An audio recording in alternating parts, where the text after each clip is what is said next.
it's a big house. For sure.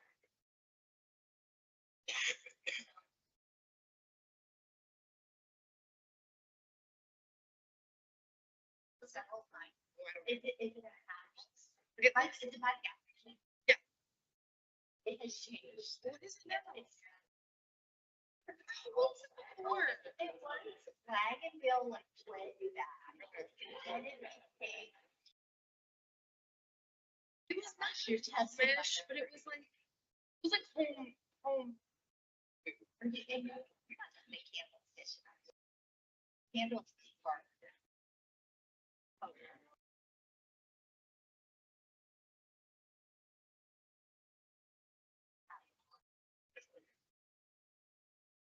Okay, I'm gonna just gonna just straight down. I know. Because me and my sister we would make ornaments for all the houses. We'd go deliver it and then we'd go get lunch there afterwards. Yes. I mean, this is. Yeah. Oh, it's good start. Yeah, it has changed again so many times. I couldn't. It's never been. Yeah, it's just like some random. Okay, oh, you're gonna exchange that, and there's storage facilities there. We are thinking the things. There's some storage. In the back. Sort of in the back, kind of behind the gas station. The gas station's across the street. And I think it's Bob's the place I'm thinking. You might Bob's is say a, the no, Bob's is a pizza place. Bob's is a- But that's Oh, like, there. but that's like further down, like by the fairgrounds. Bob's right? That up south of there. Yeah. Like on the same road. Yes, 100%. So I'm trying to think, really, there's not a lot through there. Once you hit road south and then you go south, there is the Dusty. There's nothing there. Hey, I've seen their menu though. I'm like, cause they have French. I've been like tempted. He doesn't. Kinsey Sport. Yeah, I know where you're talking. Okay. Kinsey's great. That's where I was Yeah, thinking of. yeah, you're over in like, I want to. Okay. It's not that far away. It's kind of just down the road and around the corner. You would go 224 east. Yeah, you're over. Cool. That was the recess of the All brain. good. I was gonna wake up in the middle of the night and saying that. Love Kinsey's Corner. That was so good. I've been so nice people.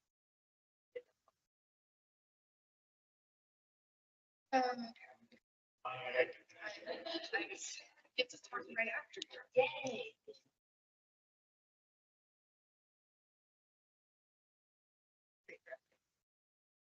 Are you guys here today?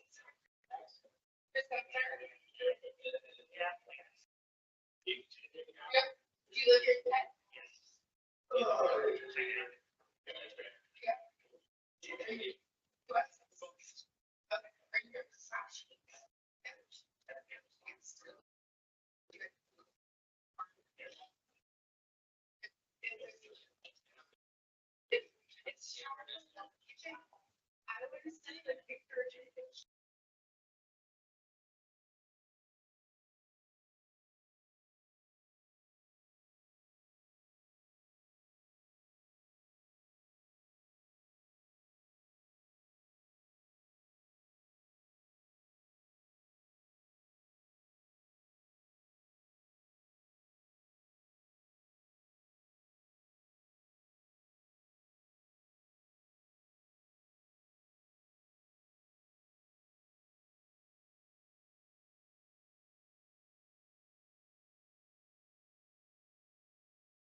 Revolving Loan Fund Review Committee.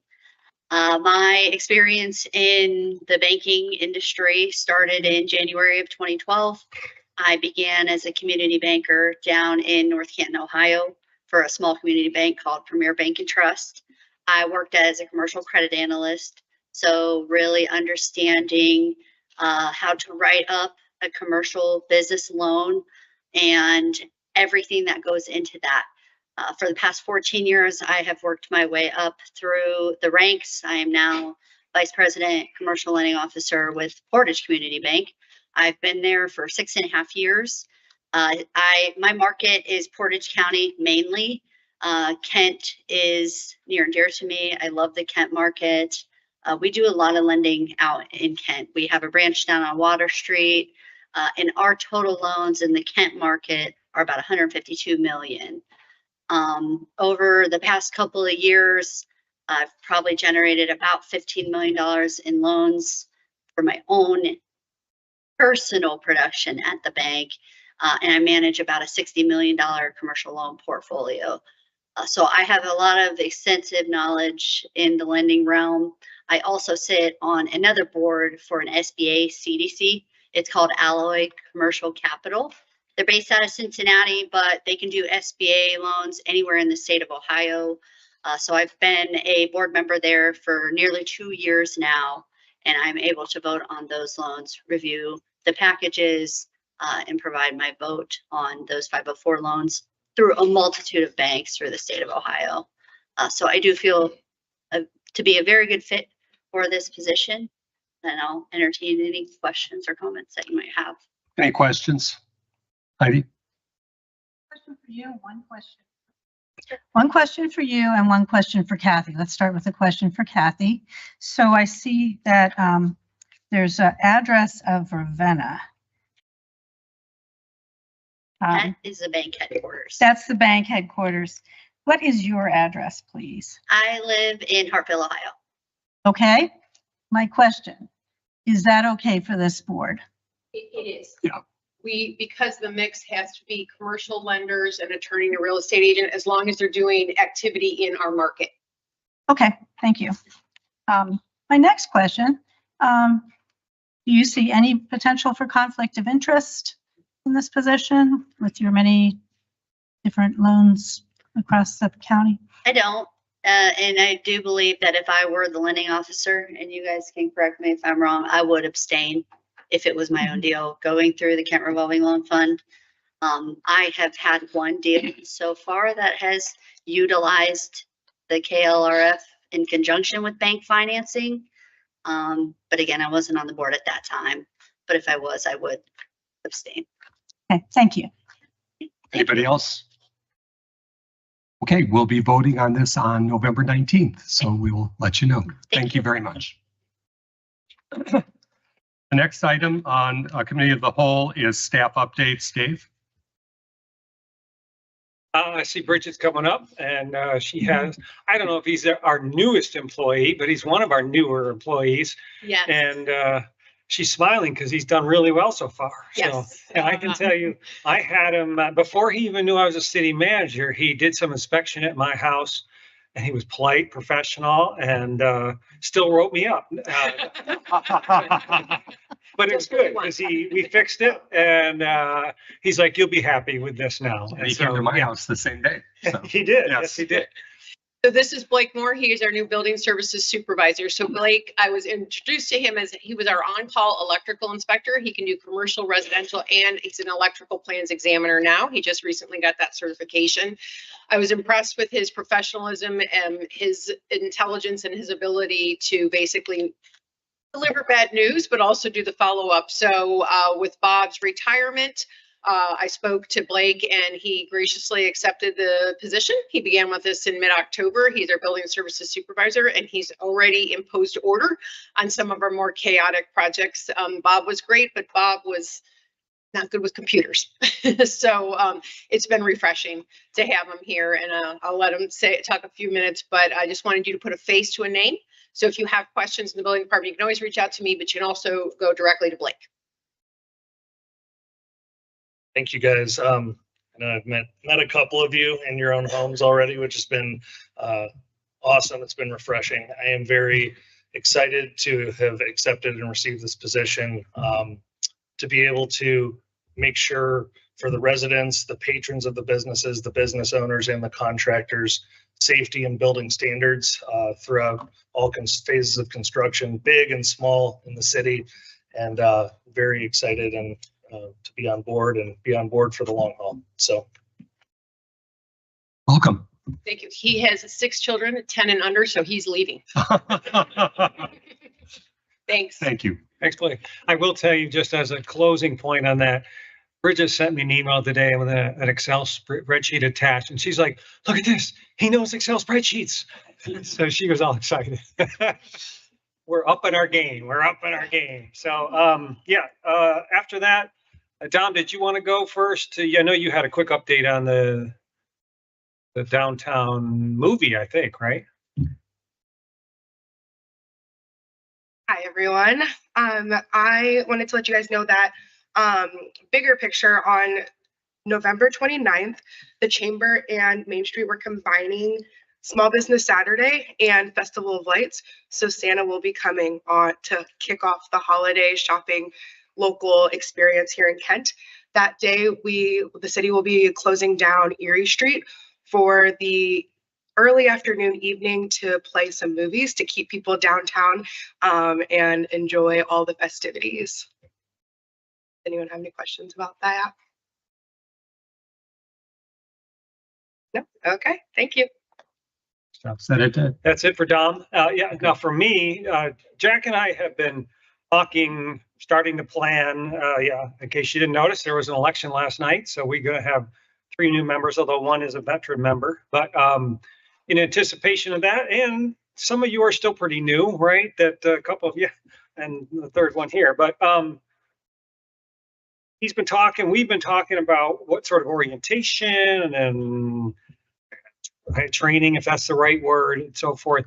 And one of the things, well, I'll get to this document that you have before you. In doing this, I came across I was going through a lot of old files, old stuff that we had done. And back when we had the fiscal crisis back in 06, 07, 08, and we had our blue ribbon panel and all that, one of the things that we did do was we talked about it's going to be super important for council to work side by side with each other and side by side with the staff, because we were in a bit of a crisis and we didn't have the money to buy our way out of the crisis. So we're going to have to really be strategic and smart and frankly, just synergistic together. You know, at that time, there were some divisions on the council. So part of that process was like, hey guys, we need to set those divisions aside and work together to do downtown, to do the Kent State partnerships, all those big things.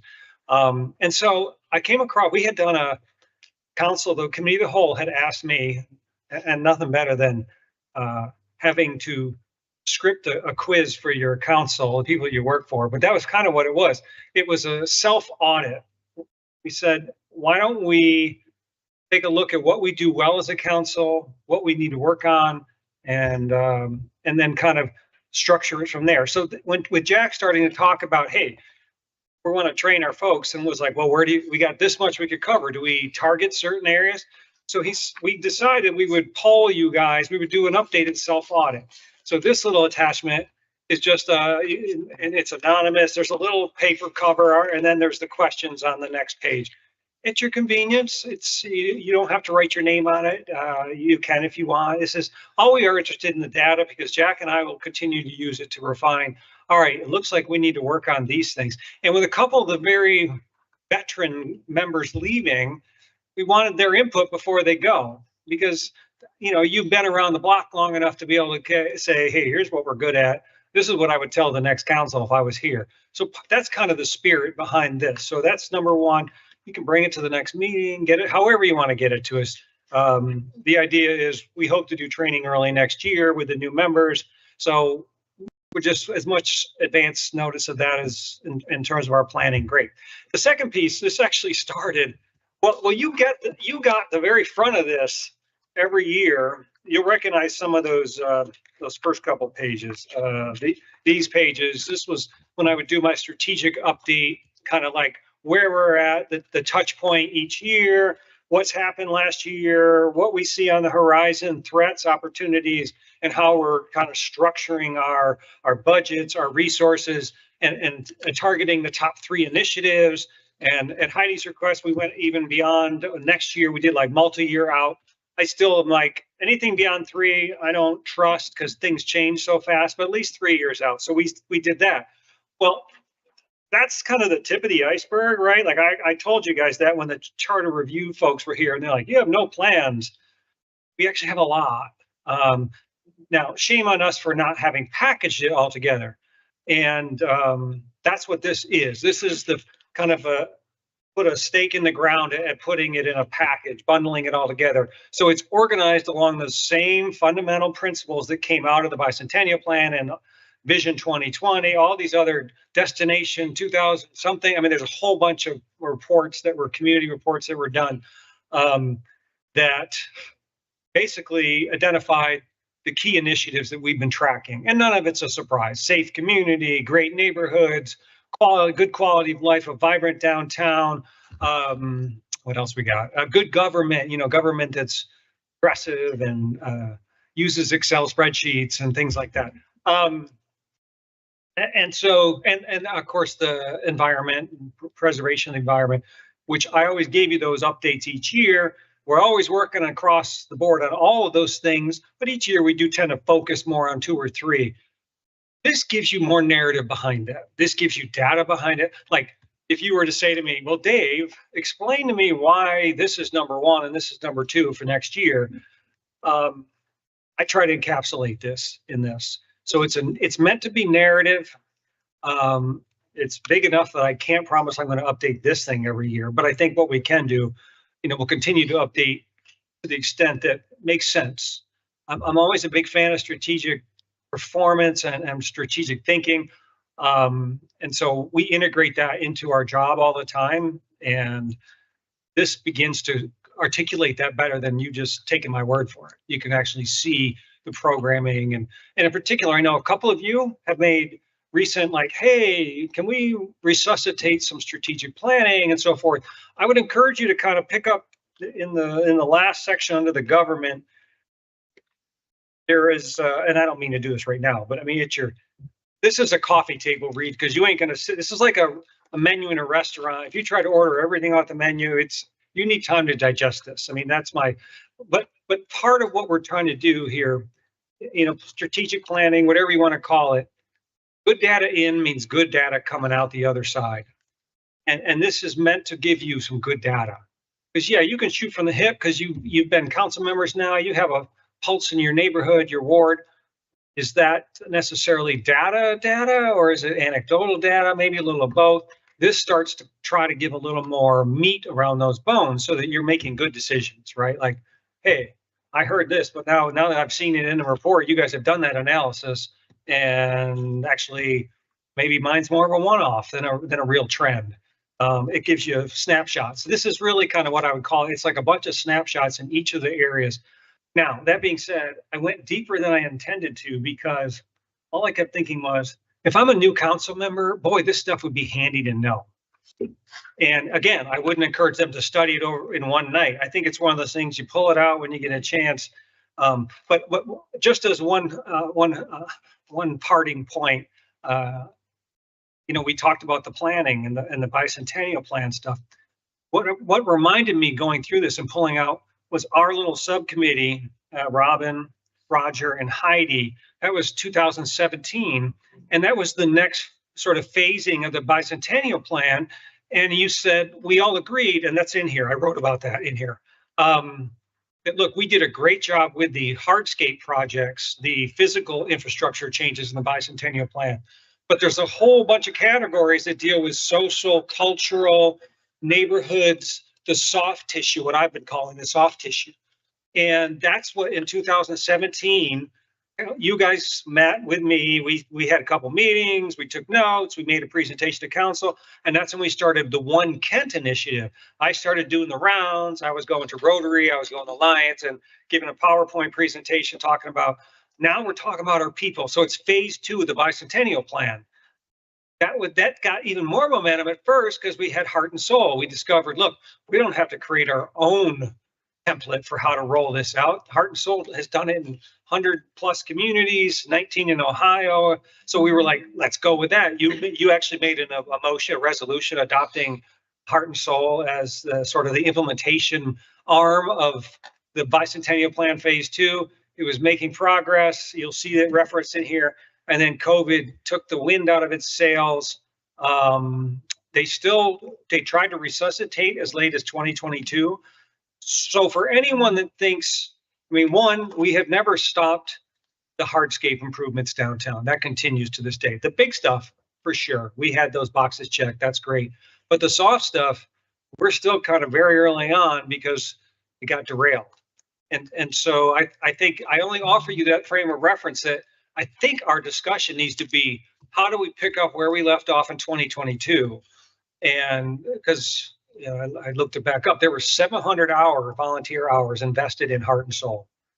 I don't think we dismiss that outright. I think we need to try to build on that.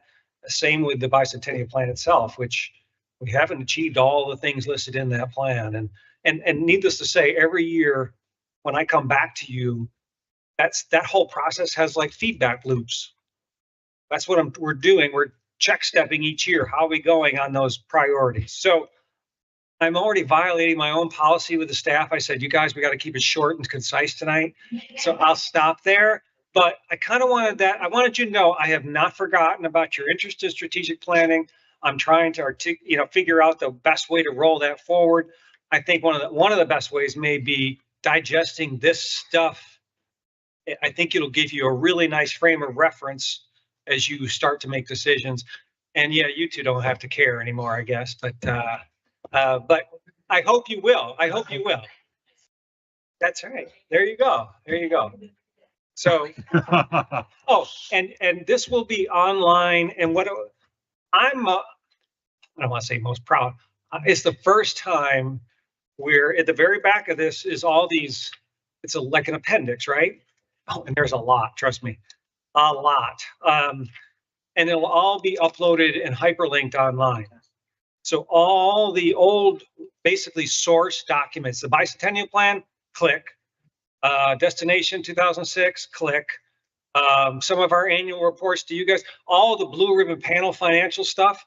I have to tell you, we did some really terrific work back then. And yes, our finances are way better than they were, but some of the fundamental issues are still the same. So it actually, I was trying to convince Rhonda to read through some of that because I think there's benefit to understanding the unique financial aspects of KID. That hasn't changed that much. We just have a little more money than we did back then. So take that, absorb it. It'll be online in a week or two with the links active in a week or two. So, and we'll talk more. Thank you. Thanks, Dave. Okay. Community Development Committee, this is Rosenberg. Yes, thank you. All right, up first, we've got Eric coming up to discuss the proposed CRA2 agreement for Enterprise Rent-A-Car. Evening, Council. Thank you for your time tonight. So I am here tonight to present a project that the city has been working with Enterprise Rent-A-Car on. Enterprise's current Kent location operates out of lease space at 1218 West Main Street. They have purchased 1225 West Main Street, the former Longitanos, which they plan to renovate and use for their new permanent location here in the city. This renovation project falls under the CRA program that exempts the real property tax on the new commercial property investment, but requires council approval. So the total project investment is just over $14.4 million. And the portion of the project that is subject to exemption is about $2.3 million. So this is the portion in the agreement that will be receiving the 75% exemption for a period of 12 years. With that project, Enterprise will be retaining 9 full-time, 1 part-time jobs from their current Kent location. Additionally, they're going to be consolidating another enterprise location that is currently outside of the city limits. And with that, we will gain an additional 3 full-time jobs, 77 part-time jobs, and an annual net new payroll to the city of about $1.4 million. The schools have been notified, and the exemption in this agreement does not require their approval. And we also have with us tonight John Zuccola from Enterprise Rent-A-Car, and I would like to invite John up at this time to talk about this exciting project. Thank you. Thanks for having me. Eric took all the meat. I've got nothing left to fluff. No, I would like to mention my territory for Enterprise Rent-A-Car is Northern Ohio, and I am in and out of a lot of these buildings. Number one, your new building is fantastic. Number two, your committee, and I'm probably not telling you anything you don't know, that helps us along the way. Bridget and her team, amazing, so helpful throughout the process. So my plug there for your team. Yes, Eric hit on everything. We are excited. Obviously, Kent has been fantastic to us, and we are excited to be going from a tenant to an owner operator in the city. The property obviously fantastic. We're happy to have taken a partnership that really started with the Clavin family, and they worked with us.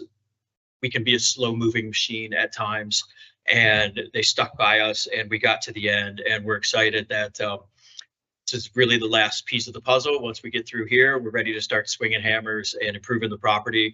I think that's about it for my take. I can answer any questions, hopefully. Questions from council? Yes, Heidi. Curious, I saw that there's a large number of part-time employees and a very small number of full-time employees. Do you know the FTE count? If you tell me what FTE is. Full-time equivalent. It's when you add up everybody's hours and then you divide by Understood. 40. I do not know that off the top of my head. I can tell you this team of part-time, they're generally retired folks that come and shuffle our vehicles about for us. So they will be they'll start the day at the Kent operation, and then they'll be dispersed from there in large vans, and then they rally back there at the end of the day and do it all over again later on. Sounds interesting. I have a follow-up question. Is that okay? Sure. Okay. The follow-up question is, I don't remember us having a car rental place in Kent years ago, and then suddenly one showed up, or maybe I just paid attention for the first time. Sure. So you must be finding Kent to be a good market. You want to do this expansion. Indeed. And that's what I wanted to ask you is, so you're seeing that Kent has potential for this growth. Absolutely. It's interesting that you mentioned that. Historically, we came from a small retail plaza that was across the street into the property that we occupy currently, and we're just going to bounce right across the street. So we got the geography right. We just are going to get the facility a little dialed in. And yes, Kent's been a fantastic partner. The Clavin family, obviously no small part of that, but also the university and the community has embraced us as well.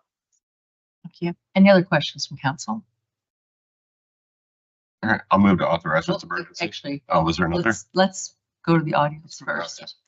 Are there any questions or comments from the audience? All right, back to council. All right, move to authorize with emergency. Second, Any discussion? Discussion, Jeff? Nope. No? yeah, I do want to say something else. I do want to say that this is really refreshing to see that it's really wonderful to see the West Side starting to bloom. And I'm sure the council person for the West Side might add that too. It's really good that you're wanting to invest in this community, and so I do definitely support the CRA, bringing you into the CRA, and I think that the plan is a fair one as well. I think so. Thank you. All right, any further discussion? Okay, all those in favor signify by saying aye. Opposed? Thank you very much. Thank you, council. Up next, we have community housing update from Dave and Bridget.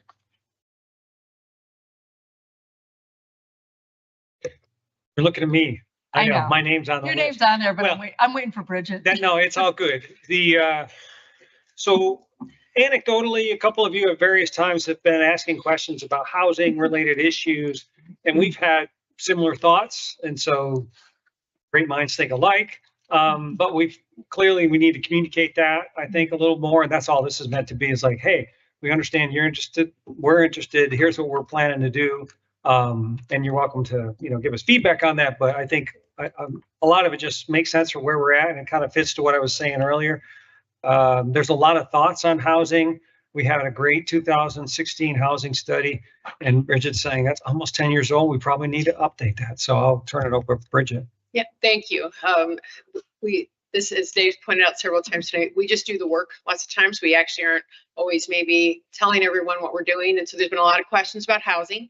So we're kind of putting that together and giving you a snapshot of where we're at. Something we hear often is that there's no new housing. So I'm going to address that misnomer first. In Kent alone, we right now under construction have 75 owner-occupied condos going in at 261 and Campus Center Drive that was approved by the Planning Commission last year. We have 38 rented villas that are going to be going in with a 72-unit assisted living facility on the old South Water Street church site on South Water. We have the 16 rental units that are in Hassaui's. And yes, I know that building's been under construction for a while, but I can tell you there has been movement and change in some of the management and architectural services. So those will be coming online. And so we have 129 units, and that's not included those assisted living beds. I'm not counting those as part of those units. We have 129 under construction. We also have 144 rental units that are going to be going to Planning Commission. I just sent the email actually last week. We've been working with the developer on this project. It's a conditionally permitted use, but the zoning does meet it. And it will be a mix of both a voucher assisted as well as fair market rate. So it's going to be a great project, and it has extensive sustainability components, including EV charging stations and solar panels. We were hoping to get it to Planning Commission in December. He acquired the property. It is going to go forward. This is not something that's, just a dream. It is going to be basically over on 43 and 261 in the Marks Plaza, that stretch. If so, those of you that were on council may remember, we did the zoning map amendment for the potential for a tax credit project there. The developer, though, didn't develop because he didn't get the tax credits. This is not a tax credit project. The developer of their own doing went and talked to PMHA to identify some of those units for voucher assisted because they believe in the mixed income housing model. So just in Kent alone with those, we have 273 total, and a mix of income, owner occupied, and rental.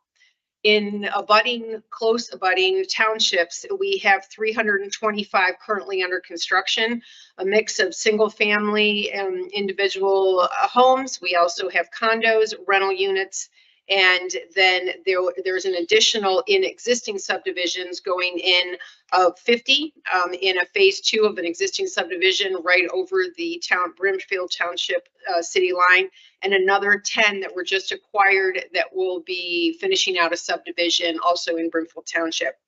So when you look at the total, we have 655 units, including in the city or right outside the city. So obviously we do have a lot of residential activity.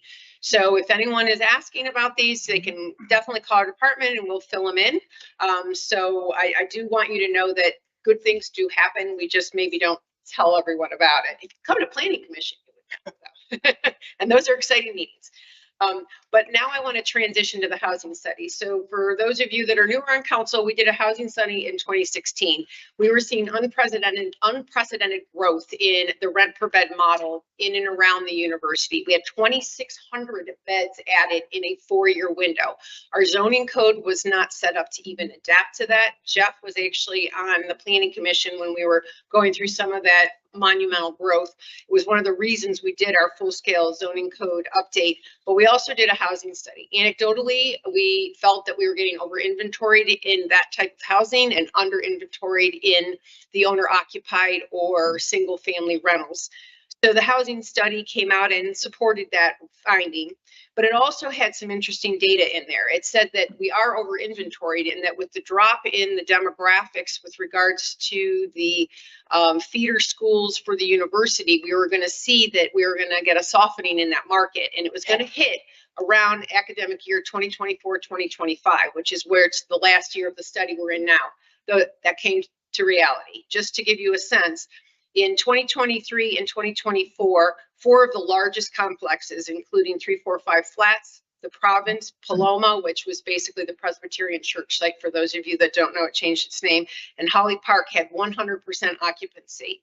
For the 2024-2025 academic year, it's down. It went down 89, 91, 82, and 92. And for numbers for going into this current year, 2025 to 2026, 77% at 345 Flats, 86% at Province. Paloma would not even give us a number, and Holly Park is at 80. So the housing study was right. We are over inventoried. So we do need a new housing study, because one of the things that Dave and I have looked at, and I think that it's just with the experience I've had in the housing market in this community, I think we're going to need to be potentially considering conversion of existing facilities that have the rent per bed model, which do not work and they're not conducive to a family. Now, that is not something that I'm saying we need to do right now, but a housing study will help us understand that, see if these trends are going to continue. The decline here is basically basically the age cohort that feeds into the university. There's a decline in the Northeast Ohio region by 12%. The average overall of the state is only 3, but here in Northeast Ohio, feeder schools, the numbers are low. So that means there's less kids, so there's less renters. That decline is something that we're going to really need to get a handle on and an understanding. So that is going to be the focus of the housing study. So this isn't going to be a brand new housing study. It's going to be looking at what we have, what we reviewed, and where we're at now with that. So in addition to that, one of the programs that Dave and I have always wanted to do, and usually Dave Coffey or somebody told us we couldn't, was a home buyer assistance program. We've actually dipped our toe in it with the university, trying to figure out if there was a model we could use that was targeted for Kent State employees. Unfortunately, that just never got any traction. So Dave and I had the discussion earlier this year that with the conversion of some of our single family homes into single family rentals, maybe we incentivize that. So we are going to be looking at including the budget funding to start the home buyer assistance program. The guidelines and rules for that need to be worked out. I have basically a lot of information on it. So Dan and I are going to be working on that, but we are looking to launch that in 2026. So we just wanted you to know we are looking at housing. I look at housing basically every day with everything we do. And I'm more than happy to help answer questions, but we just wanted to lay out the path that we have for the immediate future and then also for the next phase of the study. This is great information. Thank you very much, Bridget. Are there questions from council? Yes, Roger. Bridget, thank you for giving feedback. A lot of the questions that are asked in our community, and I think I know the answer for this, is that there aren't many new single-family homes being built. Is that because of our land block situation, the lack of yes, land? We are a built-out community. We do get some infill. We have probably, I think now maybe 7 to 8 single-family dwellings that are going in infill housing. One on Marigold, some back in the Riverbend, a few in some other subdivisions, but we are pretty much built out. The last subdivision phases that went on in the northwest quadrant of the city were really the last, and then the final phase of the Riverbend were really the last green spaces we have. People anecdotally throw out lots of times like 800 Mogador. That is a brownfield site that will never be residential. And the only other site that has potential is the Allerton site, but that is under the control of the university. I don't believe if it does get redeveloped, it would be single family owner occupied, but it might be some model. Now, I will say some of the existing housing that's coming in is condos. So those are owner occupied, which appeal to empty nesters, which is the market that they're targeting. But yeah, we're pretty much built out. The other issue is that I'm sure you're aware of this, the delayed purchasing of homes by families. That it used to be their first home was purchased when they were about 24, and now it's all the way up in some instances 40 years old before they buy their first house. So are we positioned in a way to take advantage of that particular kind of demographic? It's hard to target that. I will tell you that we do have, I mean, anecdotally, again, this will be confirmed with the housing study. I do know that there are many that don't want to take care of their lawn. Both my kids are out, I got to tell you. I'm annoyed with doing the leaves by myself. I mean, I could hire someone, but I still struggle through it. So there is a market for, I do believe, like the owner occupied condominiums, but some do want rentals. So what we are seeing with regards to the higher density, because we don't have a lot of land, it needs to be the condos or the multi-units. I do think there is a market for that, but for somebody that really does want to own a home, those options are going to have to be basically the existing have to move out, or some of these subdivisions just abutting our community, which many of those residents are actually call themselves Kent. I think that living here for 50 years, many of us understand that, but I think that that message has to continue to get out there, because I think there's some misunderstanding in the community of the availability of single family homes or a place to build them. Yeah. I think we just need to keep sending that message out. And I also think that, you know, I'm 60, so I can say this. When I bought my house, first house here in Kent, it was on West Grant. It's tiny. It was tiny, but it was our first house and we were thrilled with it. Sometimes the expectations now for first homes are what I would consider my second or third or like final home. So, you know, there's just been a difference in that. So there is some adjustments that need to be in terms even in that. But I do know this is a hot market. Houses are on the market go quickly. So that's why hopefully by incentivizing some of the ones in these ring neighborhoods that we have had issues that them converting to rentals, we can put those back to single family, which will help. And then the addition of some of these condos and multi-units will help some people that don't want to take care of a house and a lawn anymore, move to a different housing model. Thank you. Any other questions from council?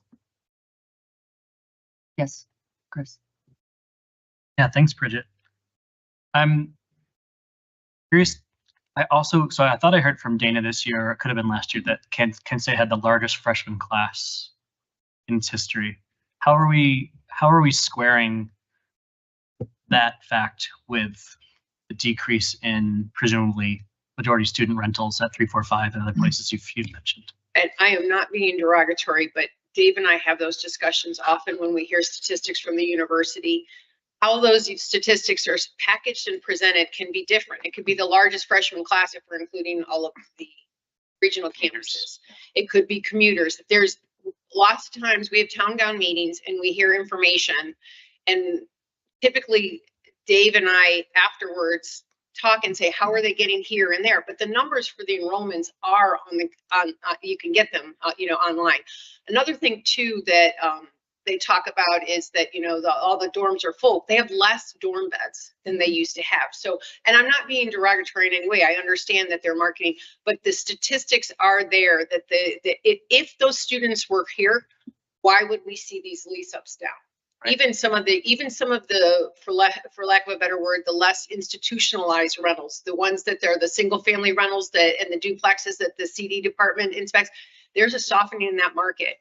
One of the biggest owners of that, I will leave the company name out of it, has reported significant declines in enrollment in those smaller ones. If the kids were coming, we would not see that, because during the period from, I'd say 2013 to 2019, 2020, we couldn't fill them up fast enough. So there's definitely a change and a transition. And I think it's commuters. I think it's how they're packaging that. But we're seeing it in the private side, and that's the part the city monitors. I'd be really curious in the housing study to look at cost per bed. You know, anecdotally, I hear from students who are trying to find a place to live in Kent, it's too expensive. Agreed. Right? It's very expensive. And so anecdotally, again, I hear from students who are looking for housing in Franklin Township, right? Or Ravenna or Stowe, Cuyahoga Falls. So I'd also be curious to know, a little bit about that incentive, and if there are ways to keep students in. Maybe, I mean, I assume with 80% occupancy rates at places like 3, 4, 5, their prices have to come down, and so maybe some of that will fill back up. But I'd be curious to know if you're thinking of including that in the housing study. So the commodity of these multi-units, typically most of them, including the ones that I just listed, excluding Holly Park, but all of them within probably a month to 2 of getting their certificate of occupancy, the developer sold. These are commodities to them. They're selling them when they're at 100% lease up. Right now, with a lease up of a rate of 77%, 86%, 80%, you don't have much to market. So they are sitting with a property that isn't fully inventoried, that they can't sell because it's basically going to be at a loss.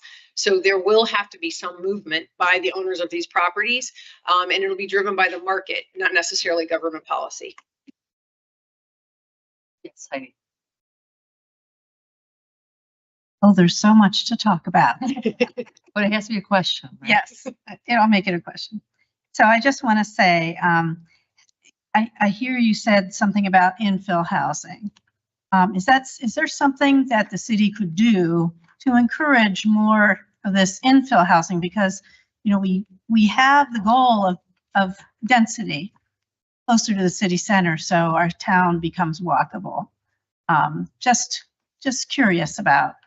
Really, basically, all the vacant parcels that are in the city are typically marketed by real estate agents because they are owned by someone. So we get calls all the time for, you know, what's the utility connection? What are the size of a house I can put in there? And things like that. Like the one that just went in Marigold, we actually took that to the Board of Zoning Appeals just last month because they needed a variance because of what they wanted. Basically a mother that they need to take in and care for that has physical limitations. So the configuration of the house needed to be in such a way. So they got the variance and they were able to build. They were thrilled because they've been looking to buy a lot, but even the infill housing, they were finding the lots being snapped up. So those are occurring and happening. The private market is driving that because if you want to live in Kent and you can't find what you want built, usually they will buy the empty lot, which is why you're seeing that type of infill activity increase over the last 2 years. Mm-hmm. So. And it's only doable if it's an empty lot. We don't really have any areas that aren't developed. I mean, people, if there's a vacant lot they're getting built on, or it's existing market and they're selling them through a real estate agent. So we don't have vacant properties that are, I shouldn't say we don't have any. It's very rare to have a residential structure that isn't rented or occupied. Commercial, yes, we have some of those for sure, but the residential typically are being occupied. Thank you very much, Bridget. Thank you.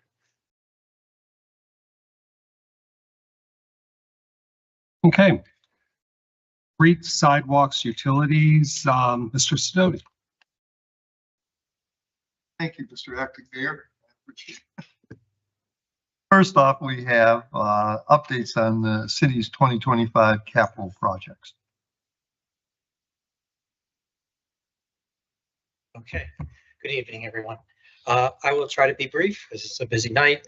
However, it was a very busy year and continues to be a very busy year with capital infrastructure improvements. So this year was a culmination of many years of planning and design.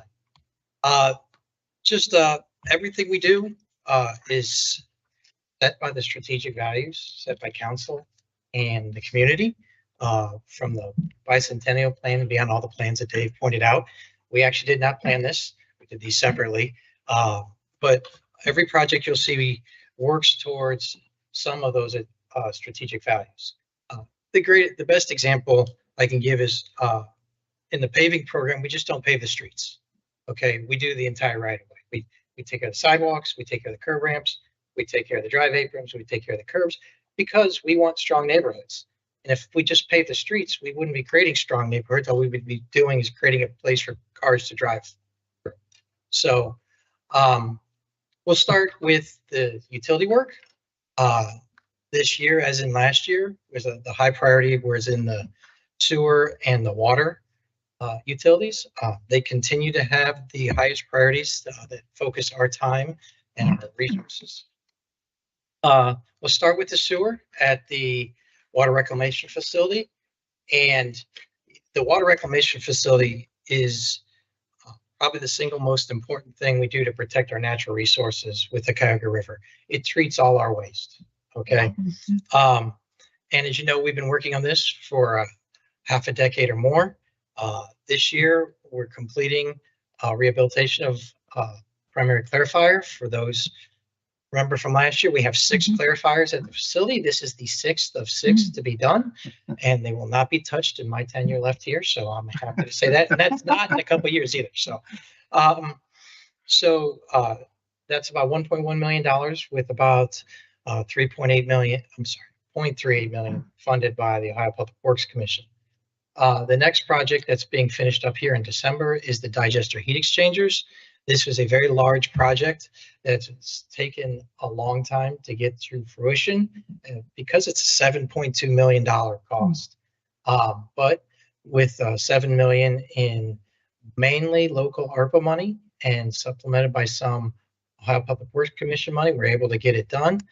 And the major use of this process, it takes the energy from the treatment process and puts it back into the plant and reduces our outside energy use. Okay, so it really truly is the sustainable piece, and it reduces our natural gas usage by 70%.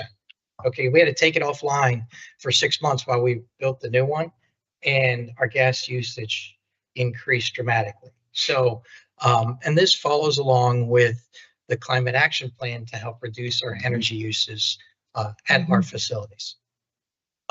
Sort of summarize from where we're at, because we're in the midst of a long-term upgrade at the water rec facility and the sewage collection facility. So coming into this year, we had 3 projects that were already done at the total of about 7.5 million. We're finishing the clarifier, like I pointed out, and the heat digesters. That represents another 8.6 million being completed, which is a good way through. We're not there yet, but it feels like we're cresting and we're looking down at what's left. So what we're going to be working on next year, and that's in the capital plan coming later today, is the headworks renovation. This is another large lift. Okay, this is where all the sewage from the city comes into the plant. That has been in design this year, and it'll be finishing design next year. We're hoping to go out to bid for construction, and it's around $10 million. And so we'll be looking for a loan from the Department of Environmental Financial Assistance from the EPA to try to make that happen. The other thing we're going to be working on next year is the Cuyahoga River sewer relocation. For those, I think many here probably know, one of our main trunk sewers runs right down the Cuyahoga River between the river and the CSX Railroad. And you can actually see it. You can walk out and you can point to it and say, that's our sewage in that pipe. The pipe's been in there since the 50s. It's got structural concerns and it needs to be dealt with. So that's been in the planning stages, but next year you're going to hear more about it. Starting in January, we're going to be starting a very public planning process with council and with the public, because this facility, it's critical location where it's at, as well as where the new facility will of necessity go, being through downtown, provides for a lot of opportunities, and we really want to make sure we do it right. So it's going to be a very public planning process, and that you'll hear more about starting next year. So moving from sewage to the water side of things, the drinking water side. This one might be a small project, a booster pump station valve replacement. It's actually comes from the investigation that was done when the Fairchild Tower failed. We found out that there were some areas in our system that caused surges. We felt this was one of them. So we're working to correct that to prevent future problems in our system. In addition to this project, we're working on this one you probably have seen. If you're down by Summit Street, or actually if you're driving from Stowe, you can see it from Stowe. We're doing minor rehabilitation and painting of 2 of the water towers. Doesn't sound like much, but it's $2 million for this work. We got about 25% of that funded through the Ohio Public Works Commission. Hoping to get one tower finished this year before it gets too cold. And then we'll be working on the second one next spring to be finished next summer. The last project in water, which is probably the most significant of all of them, is the well field development. As we discussed last year, we're looking for new raw water sources or additional raw water sources to supply the plant. Our wells are over 50 years old, and we need to make sure that we can supplement those when the time comes. And this is not something, it's like, oh, we need it now. Let's go dig a hole in the ground. Here's the water. It's not like that. So we are in the process. And as we mentioned last year, we found a couple locations based on research and preliminary testing that might provide us a suitable site for additional wells for the city. We're testing those right now. And I will say the results aren't in yet, but they're mixed right now. One of the two sites will not work, will not provide us water. The other site, which is actually located on ODOT-owned property, actually came out better than what we expected. So crossing our fingers, we're hopeful to receive that we can get 1 to 1.5 million gallons a day from that wells site. Put it in perspective, we treat about 2.5 to 3 million gallons per day. So it could provide us 40 to 50% of water in the future if we need to, if we're successful. The important, one of the aspects of the site is that the positive working relationship we have with the DOT lets it be possible that they may let us use this site for future water production here in Kent. So those discussions have been had, and they're sort of just waiting, like us, to see what the results are. So when I looked at the strategic values for this one project, I realized we can't achieve any of the strategic values if we don't have water. So this is a real key initiative to move forward with the city.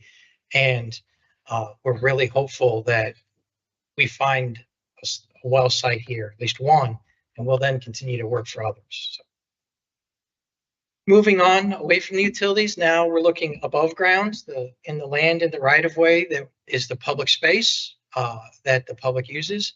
And again, we'll focus on the areas where we're maintaining what we have, and then we'll focus on how we're improving what we have. So the major project every year that works on maintaining what we have is the annual street and sidewalk program. Okay, it's the core of what we do. This year, from the infrastructure side, was a very, very big year. And considering it was supplemented and done in concert with a lot of extra work from the Central Maintenance Division, a lot of progress has been made on the city streets and in the city right of way. So as part of this program, these set of streets that were done are where we're doing the entire right of way. We're doing the sidewalks, we're doing the curbs, we're doing the drive aprons, and we're doing the pavement. Okay, those are the most expensive parts of the program. We did about 1 mile this year. To put it in perspective, we have about 90 miles of streets in the city. The 6 streets that we worked on, we did one of them, Hudson Road, was done in conjunction with Franklin Township. And these streets, you'll notice that they're all residential streets. Okay, this aspect of the program really focuses on those residential neighborhoods, going back to the strategic values and making great residential neighborhoods, great neighborhoods. So in addition to that work was done, we did 2.5 miles of full depth pavement repairs that you see on Robert Drive. We seal coated almost 4 miles of streets. We did those on top of this year's ones that we repaired and previous years. So in the end, we ended up basically coating about 5 miles of our city street network. We continued to work on Lake Street, the joints in that area. It's just a challenge. And in the end, the cost was around 1.8 million. And to put that in perspective, that's 40% of our charter requirement is just in the street program, because it's such a high priority to the residents and council, as we heard over the years. So it's more than we're spending on the East Main Street project by a significant amount. So, and we'll talk a little bit about that here in a second. So, moving on to things and are improving what we have, the connection for the bike trails of the Freedom Trail and the Portage Hike and Bike Trail. Now, wow, we didn't have to pay anything for this one. It was working with Summit Metro Parks and providing access to our right of way to make that connection. And we're really happy to see it open because it really is scary to drive that route and to see people using the bike lanes and the sharp curves. It's scary driving on it, more or less riding my bike on it or anything like that. So really happy that's done and open and in use. Now for the East Main Street project, we've talked about that one a lot. I think I need to spend a lot of time on what it is, but I will point out that the construction cost right now is looking at 19.3 million, with 18.1 million being funded by 9 different sources that do not include the city of Kent. So our cost is 1.2 million, representing a little over 6%. All I got to say is, please, that is not the expectation. This is the rarity. But we're very happy that we were able to get to this point for this project. But as you can see, it doesn't even reach 1 year of our street and sidewalk program in funding. So, and we're looking at completing this work in the fall of 2028. They're making great progress right now. And as you know, they're working on the first section, that's Luther to the east. And that section they're working on this year, they'll work on it through into next year and mostly into next year to finish that entire section. Right now, they're working on the south side of the road. And they'll be on the south side until next spring or summer, so you know.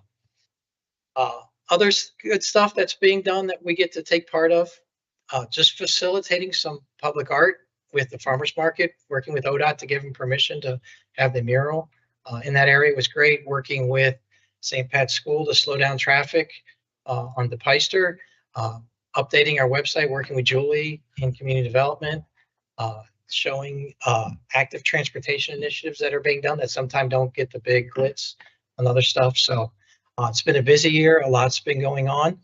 And looking into next year, a lot of what you see next year is a continuation of this year. East Main Street, the well testing, the rehab of the tanks. The big starting is the Headworks building at the Water Rec facility. We're also working on 3 projects, joint projects with everybody. It seems like Franklin Township, part of the DOT, Davy Tree, Kent City Schools, and Portage County Engineers Office to do work on 5943 and on Summit and Stowe Street. So looking forward to a busy year. Glad the busy year is almost done this year, but we're looking forward to another one next year. So, thank you. No, thank you, Jim. Any questions from council for Jim? Oh, you do? Okay, Glenn. Sorry, speaking in terms of putting it in perspective for residents, when we talk about repairing our city streets, so we're spending 40%, did you say, of our chart? 40% of our charter requirement went to the street sidewalk program. Okay, and how many miles of street do we have? We did 5 miles, and there's around 90 miles. Okay, outstanding. Thank you very much. And that doesn't count doing East Main Street, because that wasn't part of the street sidewalk program. Okay. There's a lot to look forward to. Yes. Thank you. And then also, I just wanted to make a quick note of thanks to you, because I know that Main Street project, a lot of those funds coming in was because of a lot of the relationships that you have with other organizations. And it was a really challenging time, I understand. It was. When we were trying to make this project happen and what was happening with the funds. So thank you very much for the extra work that you poured into it and for cultivating relationships over so many years that you could reach out to others in your field to make sure it happens for us. Thank you. You're welcome. It's my pleasure. Thank you, everyone. Any other questions, council? Anyone from the audience have any questions for Jim? Seeing none, is there anything that we need to do, Mr. Ruler, other than accept the report as it stands? No actions. Very good. Yeah. All right, next we have a discussion on the enforcement of repeat parking violations, and we got our chief coming up here. Good evening. So this topic has come up through a lot of conversations that Robin and I have had, and some of the issues that he's been dealing with in his ward. So what we've noticed is with the parking fine of $15 that we have, it doesn't seem to be deterring people from violating the parking ordinances. It's specifically the change in Robin's ward that had to do with the ordinance for the number of cars a particular household can park on the street. It's not uniformly across all our parking regulations. We're just speaking to the ordinance that you just passed earlier this year, I think. So anyways, thank you.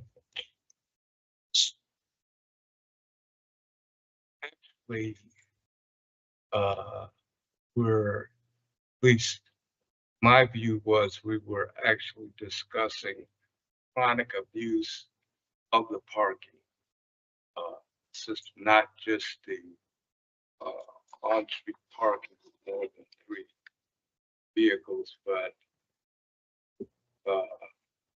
how can we best create an ability to ensure that people are not chronically abused parking street and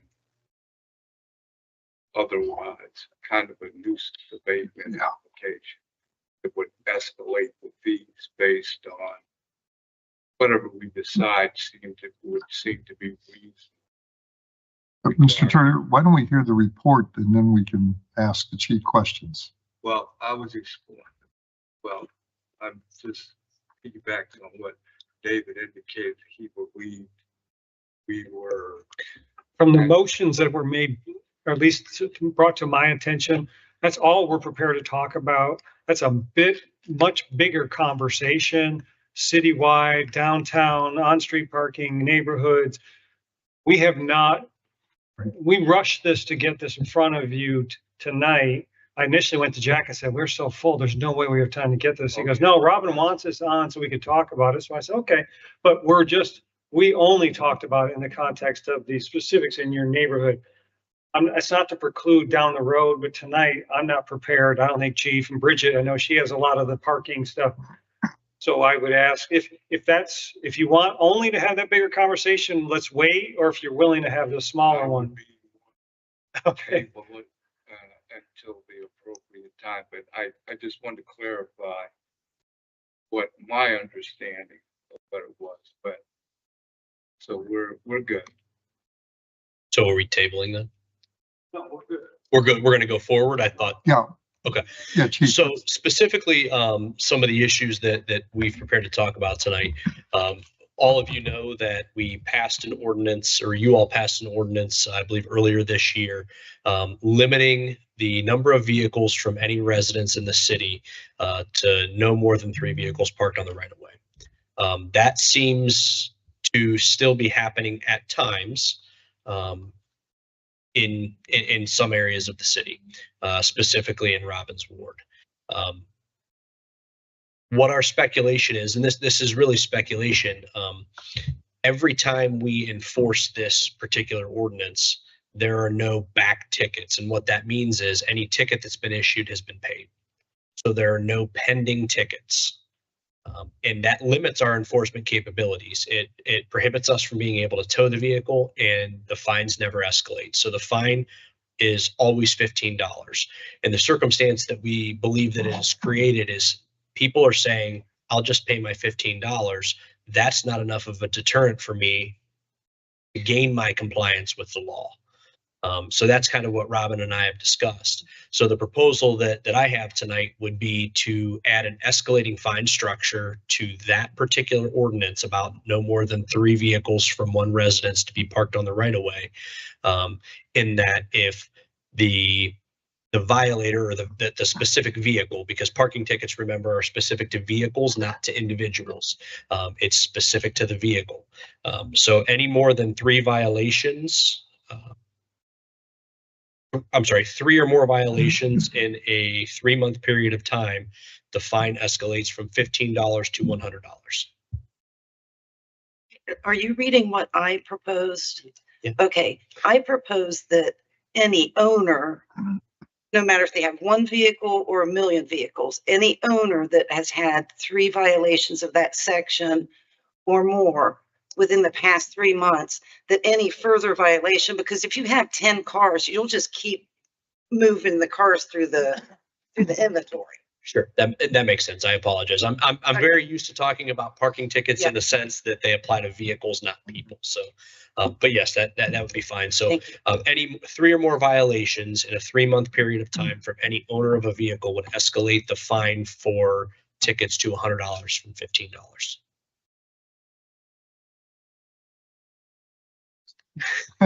Sorry. So 3 or more tickets in a 3-month period of time to any owner of a vehicle, any individual, the fine would escalate from $15 per ticket to $100 per ticket. Yeah, we're going to questions. So, are you done? Well, I was going to say just, and it specifically only applies to that particular parking ordinance as it relates to 3 or more vehicles parked in the right of way, more than 3 vehicles parked in the right of way from any particular residence. Okay, so the ticket is, for, I have too many cars parked in the right of way, and I have 3 or more tickets over a 3-month span. Correct.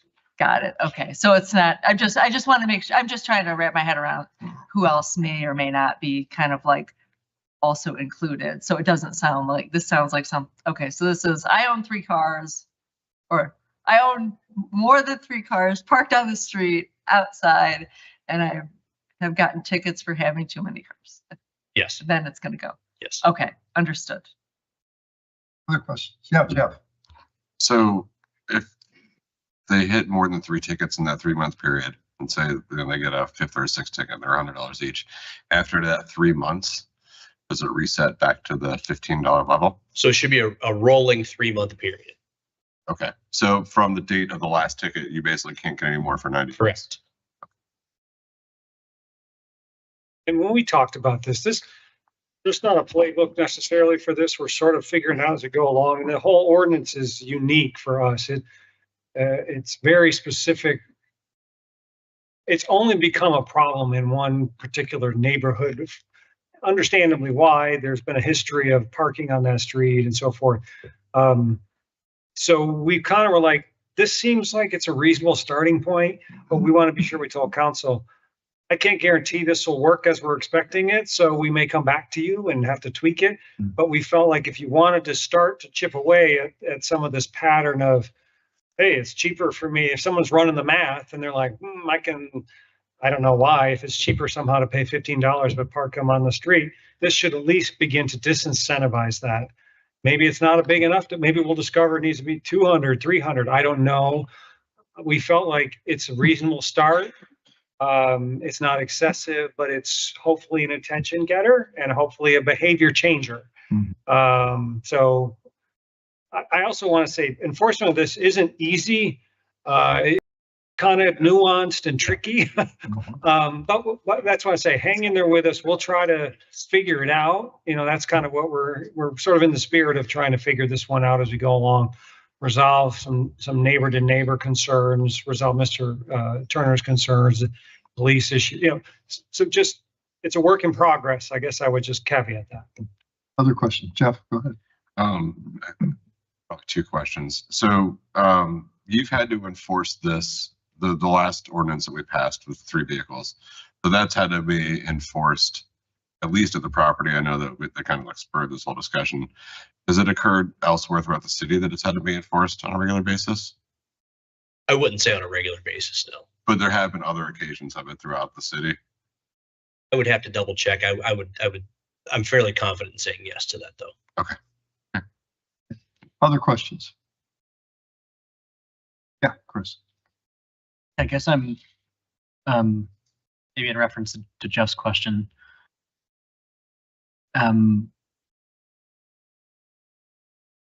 are there any concerns from the legal side in terms of writing this particular ordinance? I'm sorry, writing the escalating fine kind of aspect of this, kind of focus on one particular situation versus. Well, we're focusing on one ordinance. I see, I understand where you're going. My biggest concerns were, it is okay to escalate, to use escalator clauses in parking tickets. My biggest concern when I was looking at the writing the ordinance is we talked about going higher with the fines, and I said, you know, the Eighth Amendment prohibits excessive fines, and I also think about the neighborhood that that's happening in, and I don't want to draw a lawsuit for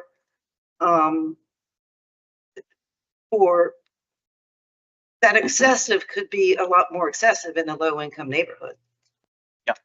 I can add to that as well. So if somebody disputes a parking ticket and they're not satisfied with the resolution they get through our dispute process, the way we handle that is issue a long form traffic citation, just like a speeding ticket, and it goes to Kent Municipal Court. That becomes a waiverable offense, and I think those waivers are like $170 or $175. So this isn't out of the realm of what somebody may already expect to pay for a parking ticket.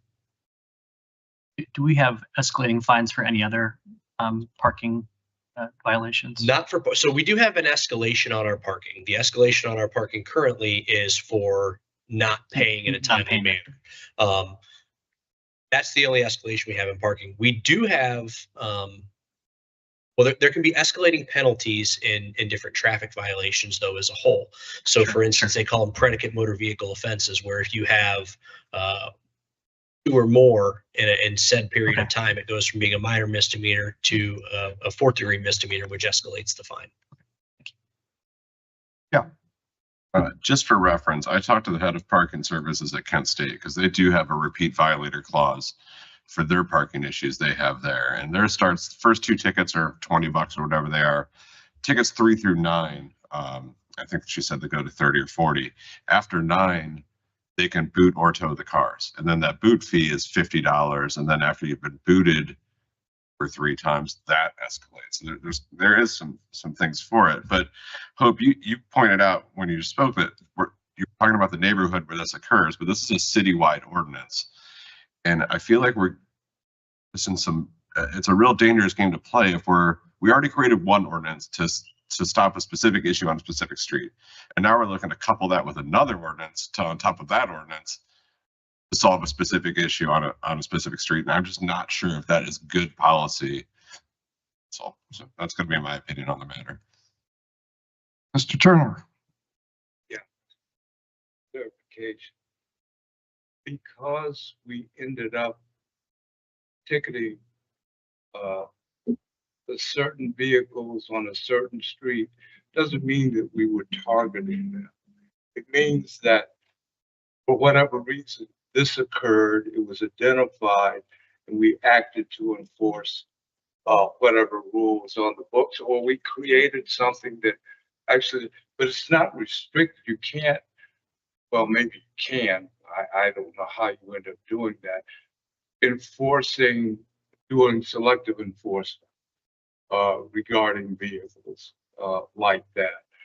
My anticipation is that this issue is about creating compliance, not being punitive. All we want to see is that individuals have been identified that this is an issue in the city.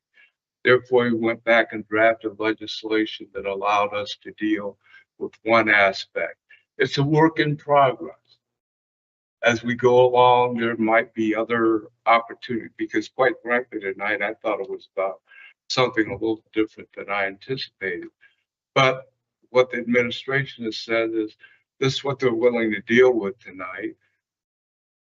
I'm all in on that. We're moving forward. We've identified the issue and some possibilities to address that. And so, like I said, I want to make sure that it's identified as not being punitive, just compliant. We're trying to create a level of compliance. And I'm hopeful that the people throughout the city would understand that, and that would be the way we would end up. Gwen? Have we had have we had numerous complaints from different people on the street? Is it all stemming from, is the attitude on the street that this is impacting their property values or quality of life, that kind of a thing? So Robin could probably answer that a little bit, but I know we have had complaints from a large number of people. So it's not just We're one. not talking one. It's not one grievance between people. It's the street. We're hearing from people on the street that say this is a bad situation. We effectively have a used car lot on our site, parked on ours. I mean, Essentially, yes. Essentially, that's what it is, right? Yes. One owner owns these cars and they're paying to store them. So, okay, so citywide, this would be something that would prevent some other enterprising person from starting a car lot on their side street. Yeah, figuratively speaking. Yes. It's just a thought. I'm just trying to paint a picture there. So, okay, thank you very much. Other questions from council? Yeah, go ahead, Chris. I'm inclined to support kind of Jeff's opposition to this. Another question I have, Chief, is around conflict mediation with this one individual. Have we exhausted all options in terms of, literally bringing a conflict mediator if it's to the point where we can't have a discussion with the person, just you and them together, or with Robin? When you say mediator, are you talking police involvement to try to help come to a resolution, or are you suggesting some other source of mediation? Essentially, just having a series of reasonable conversations with the person to try to get them to understand the complaints from the neighbors, bringing in trusted folks from the community to try and relieve the problem without going to this escalating fine structure. I've been in municipal law going on 36 years, and we tried that in Colga Falls because that is the hardest. Neighborhood problems are the absolute hardest to deal with. You can't make people get along that don't want to get along. We had Akron University brought their law school, some of their seniors in to try to help us mediate with help from professors. It didn't work. I think out of maybe 20 mediations we sent, we got one of them was ended good. And maybe I'm just a cynical person. I just think when one side or both sides don't want to get along, no one's going to make them get along. And that's just my honest opinion. I would try to add to that as well. Someone who, and this is just my opinion as well, but we have updated an ordinance or passed a new ordinance, I should say, help address the problems from this property. We've written tickets. The tickets are paid, but there's no change in behavior. It kind of seems like there's just a willingness or an attempt to kind of buck the system and not comply. So to Hope's point, I don't know how beneficial that would be. I'm not aware of any attempt to bring somebody out to be a mediator in this. I know that our compliance officers are out there a lot, and there have been conversations. And I realize mediator has a particular definition in the legal, the legal world. I just mean literally finding trusted individuals from that street or that community who could be an intermediary where this kind of action wouldn't be necessary. I think that does beg the question of, and you're asking it, so it's fair. Is that a role for the city? Is the city the referee between neighbors? Historically, the answer has been not, because it's just not a function in the charter. It's not to say it's a bad function. I don't mean to suggest that, Chris, but that's kind of a significant change. Now, that being said, Dom did go over to Akron. I didn't know Hope's experience, but Akron had a program that I said, maybe we should revisit that issue of some sort of neighbor to neighbor mediation, not the city. And so she did spend a little time. So it's on our radar screen. we've yet to see one that jumps off and says, I'm a screaming success and I'd be a great fit here. As you've seen, civility is not at a high point right now. And honestly, even in here, I talk about one of the biggest challenges for the city today is constantly being asked to settle neighbor to neighbor disputes. And we're not trained in that. We're not designed to do that. That's not to say we can't learn it. But I think we need to be cognizant of that heading into it. Like, yeah, that's not something that's not a set of clothing we've ever worn. And if there's an agency that we can refer them to, great, but that assumes cooperation from the respective parties. I know, but that this particular case is a good example where I'm not sure, at least there's not a lot of interest to talk to anybody about it. I would also add to that as well. This is almost a fact of necessity. If you drive by the house, and I know Robin can speak to this as well, the driveway is completely full. There's nowhere else to park. The vehicles that are parked on the street are parked on the street because there's nowhere else to put them. So even if there was either a desire to be compliant or an attempt at mediation, he just has too many cars. There's nowhere to put them. All right, so in the interest of time, let's kind of wrap this up. Yeah, I would like to wrap it up. And I just want to give a little bit of review before I ask my question. The part of the conundrum here is that we don't want to eliminate parking on the street for this particular street, which is what we do across the city if we are having problems with too many people parking on the streets or whatever. But for some reason, this street seems to need to have people to park on the street. The problem is one person is taking way advantage of that. Wouldn't necessarily be the only street that would happen, that this could happen in Kent. So this is not being made just for this street. It's made for the situation. Right. And so if your street has open parking and one person decides to hoard cars, and not care about neighbors, then there has to be some recourse for the other people on the street to share that amenity of parking. So I guess I am going to, this is all correct, right? This is kind of the history of it. So I feel, you know what? I just feel like I would like to support it because I see the potential for problems. And just to go along with what you're saying, I mean, this is the issue we're dealing with right now that this applies to. Correct. It's not, I can say multiple different times, we've had similar complaints in other areas of the city. This is, since we have this ordinance and a mechanism to enforce this issue, this is the one that's been kind of primarily the problem. But we've had this issue in other areas of the city as well. Any other questions from council? Go to the audience. Anyone in the audience have questions for the chief? Seeing none, is there? Yes. I'd like to make a motion that we have escalating parking fines for repeat offenders in pertaining to this ordinance, and I can't recall the ordinance in my head, so I'm going to ask for Kathy to maybe help you out there. And I would second that with the emergency. Any other comments, Heidi? No, I mean, I think I said what I said because I can just putting myself in the place of the other people who want to use this amenity and the only other recourse being close the street off to parking. It seems really unfair. And I would just like to say that it can be very frustrating when you're having a used car lot on your street's annoying. Having a zillion cars that belong to one person is annoying and unneighborly.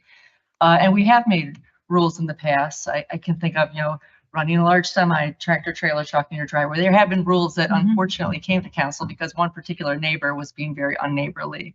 And this seems like a reasonable way to address it. So are we gonna then get back like a proposed fine structure? Are you gonna come back with legislation for us to review that'll have whatever the proposed fine structure and escalation will be? It won't necessarily be a structure. It will just be after those 3 violations in 3 months, the fine will go up to $100.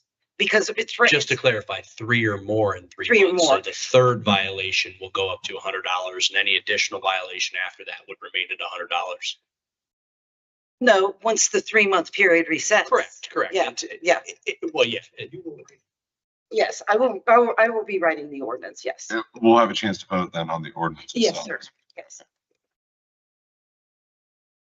Seeing no other comments, all those in favor signify by saying aye. Aye. Aye.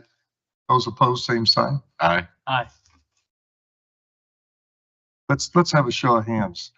Those in favor, raise your hand. Those opposed, raise your hand. There you go, Kathy. Does that help? Thank you. Okay. Let's see. Oh, boy. Nobody from finance is here, so guess who gets to run this meeting? I guess, right? You Me? get to leave. I would So assume. now you're a third hat. You're Yeah, that's right. mayor, ward, Ward and, council person, now finance person. Okay, the first item on the agenda is proposed 2026 30 capital plan update. Rhonda. Thank you. So the capital plan books that you've received, the capital plan is a 5-year forecast of projects that are necessary to keep the city of Kent viable. We, the city manager, the department heads, staff, we meet annually to discuss which projects are necessary in the short term, the following year, and then the out years after that. I'm not going to go through all the detail of every project for every year. I think that would take a long time. So if you go back to within the last 5 pages to the water fund, this is like basically a snapshot of what the estimated finances of the water fund are going to look like.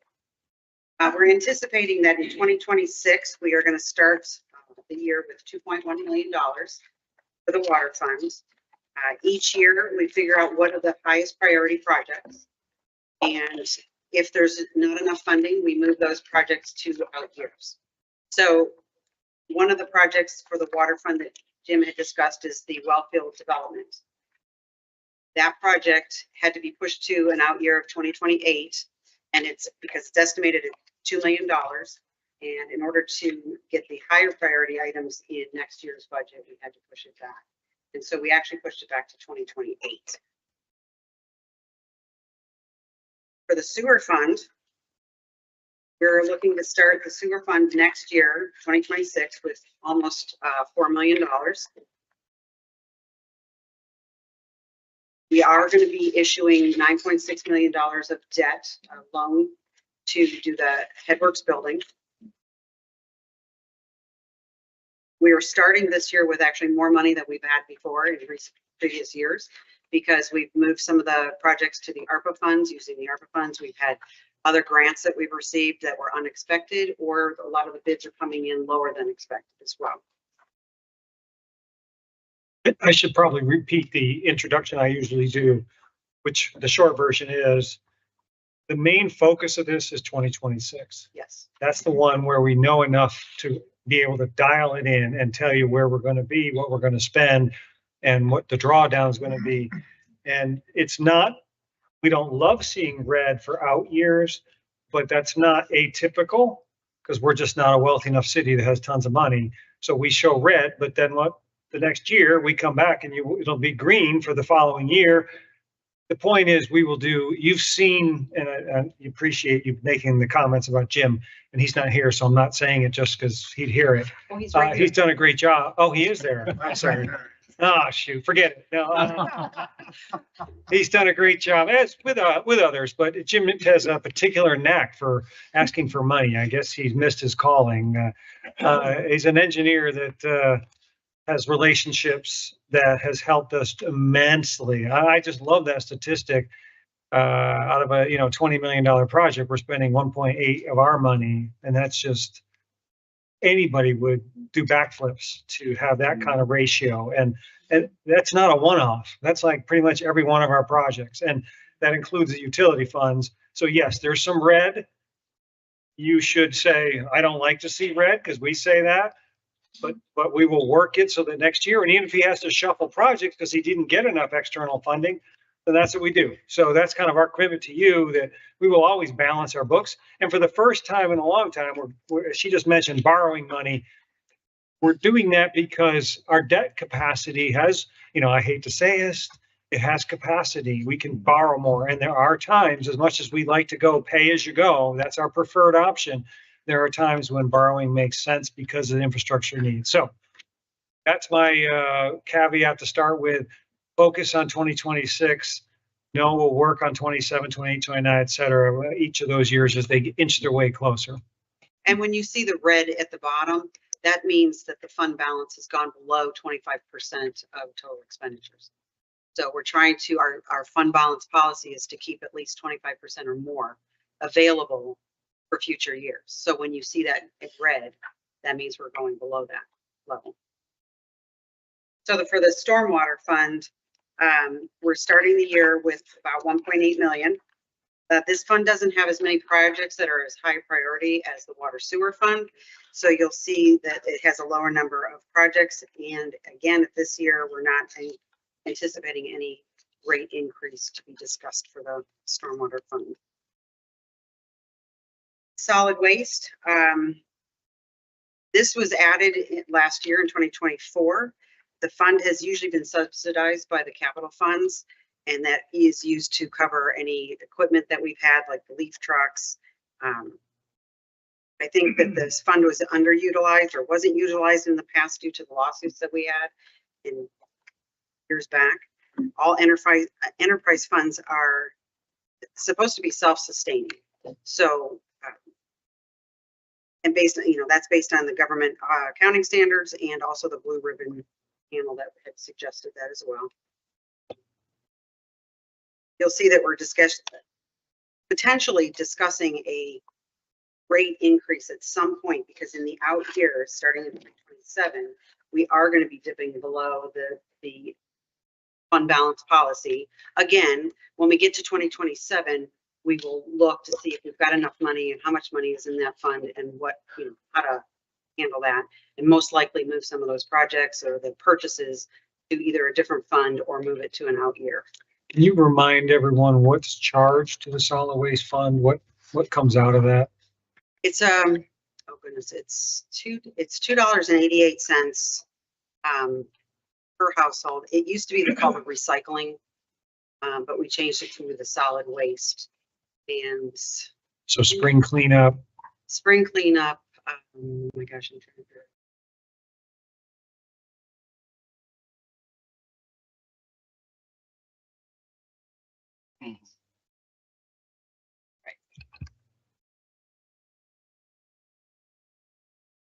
Thanks.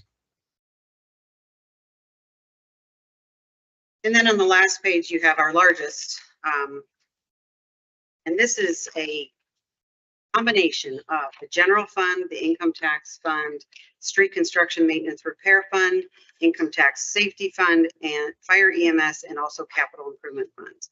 And what we do is we combine those because the income tax money basically funds all those, the money is funding those different funds. And so this is really our capital funds. It's our general fund all combined. We anticipate starting 2026 with 20.5 million. As part of the capital funds, we allocate 25% of the engineering department's salaries to this fund. We've been doing that since probably 2020. It was a little bit higher. I think COVID kind of pushed the issue. And since engineering does so much with capital projects, we felt that it was a reasonable allocation of costs. We've been pretty conservative with our spending, so that way we have the funds available, say, for example, for the East Main Street project, and that way we don't have to take out a loan for that particular project or issue debt, from any one of these funds. We are looking, however, at 2026, spending down $2 million of the fund balance to help get through some of the additional projects that we have, because they are so high priority. And the other element that we've had conversations, and I believe we have a commitment, I think when we talked about this, that one of the things we are going to start to do is incorporating Parks and Recreation into this capital plan. Remember this historical dichotomy for some reason. And so as Parks and Rec has a wonderful master plan with lots of great projects, but no funding source identified, our thought is, well, this framework, this methodology has worked really well for us to outperform our actual finances. I mean, that's really what it is. We've outperformed the income levels in our community, all those things, and our resources because we're able to optimize. This is all about optimizing. So we want to apply that same theory to Parks and Rec to start chipping away. And as you know, one of the items on the table, besides the 3 new firefighters, 3 new police, and 3 service department that we're interested in having conversations into next year, is a Parks and Rec ask. It could be $250,000. I mean, for ballparking, could the cities consider start allocating money towards Parks and Recreation capital plan? And I've said, if we're going to do that, we're going to track it, we're going to manage it, and we're going to optimize it. So, and that's still an if, because you haven't made that decision. So I don't mean to suggest that, but if you make that decision, I think we're going to start incorporating them into this document. It's a degree of transparency, accountability, but I also say optimization, because she doesn't have the money to do all the things, and they're going to have to get creative and do what we do. Try to work a little magic, but a lot of the magic is just the math. Work the math a little bit more deliberately, I guess I would say. We've included the health department in the capital plan in prior years, so I agree to include the Parks and Rec. Okay. Oh, the utility rate plan. Did you want to mention that? This part of the document, this is your utility rate plan. We're on plan. We're not changing it. You had authorized every year roughly 3%, which we calculated would be roughly what inflation is. Last time I checked, last month, it was 2.9% for the year. So 3 seems to be a pretty fair number, and just keeping pace. Everything's going up. So the rates, I always like to point out, when council first approved this in 2011, they approved kind of this plan, and we were able to, again, through optimizing external funding, some years we actually went below the 3%, some years we went above it, but the net overall is we have charged less to the customer than was originally planned, even for this coming year. So still feel good about that, given all Jim's checked off a lot of big ticket items that the rate plan has made happen without having to do the kind of increases you see in some communities. Like Akron's a great example. I mean, double digit increases in their water and sewer to try to hit their needs. And you as a council and your predecessors have said, we don't want to put our customers through that. We want to amortize it, so to speak.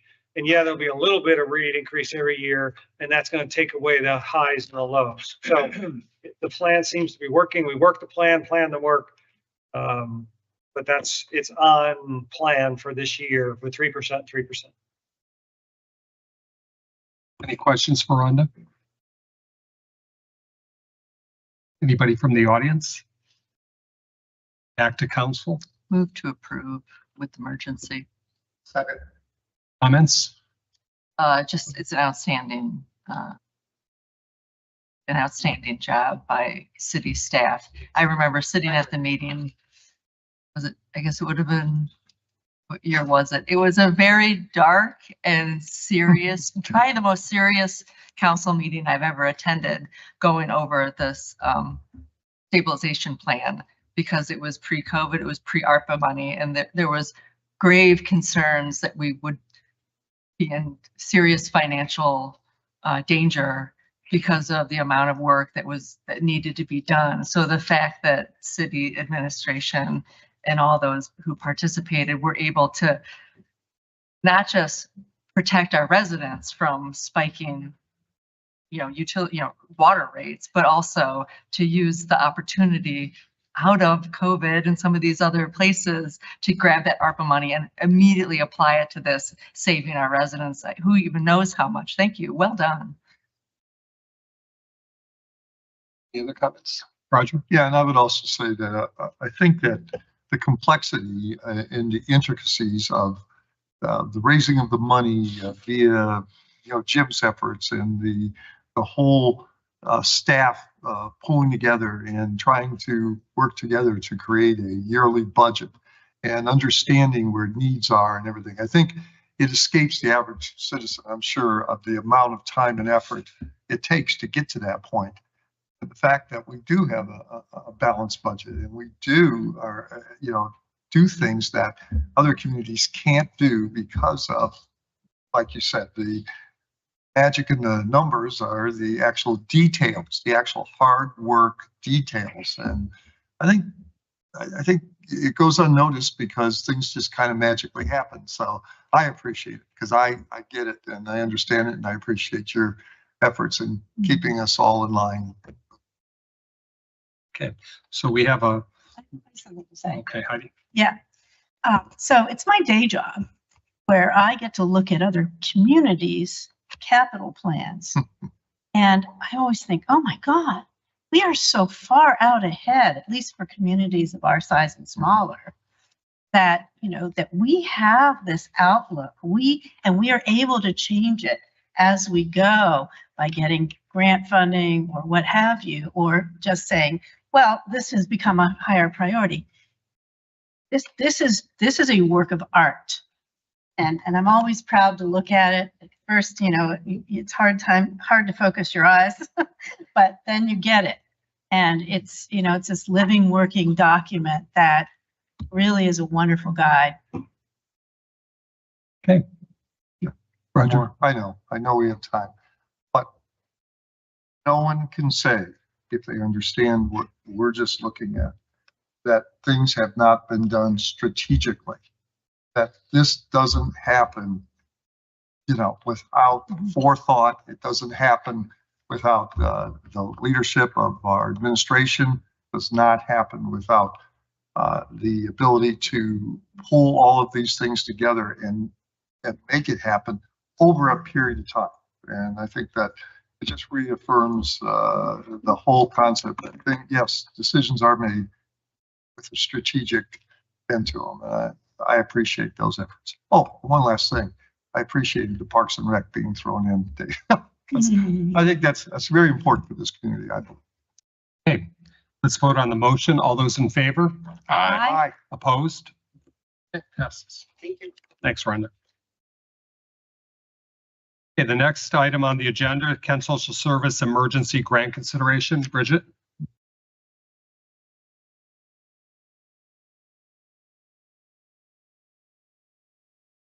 Thank you. So this is a request that actually was brought to our attention by council, and we did do some checking and research into it. And at the time that the memo was written, we did not have any action by the state or the federal government with regards to Supplemental Nutritional Assistance Program, also known as SNAP.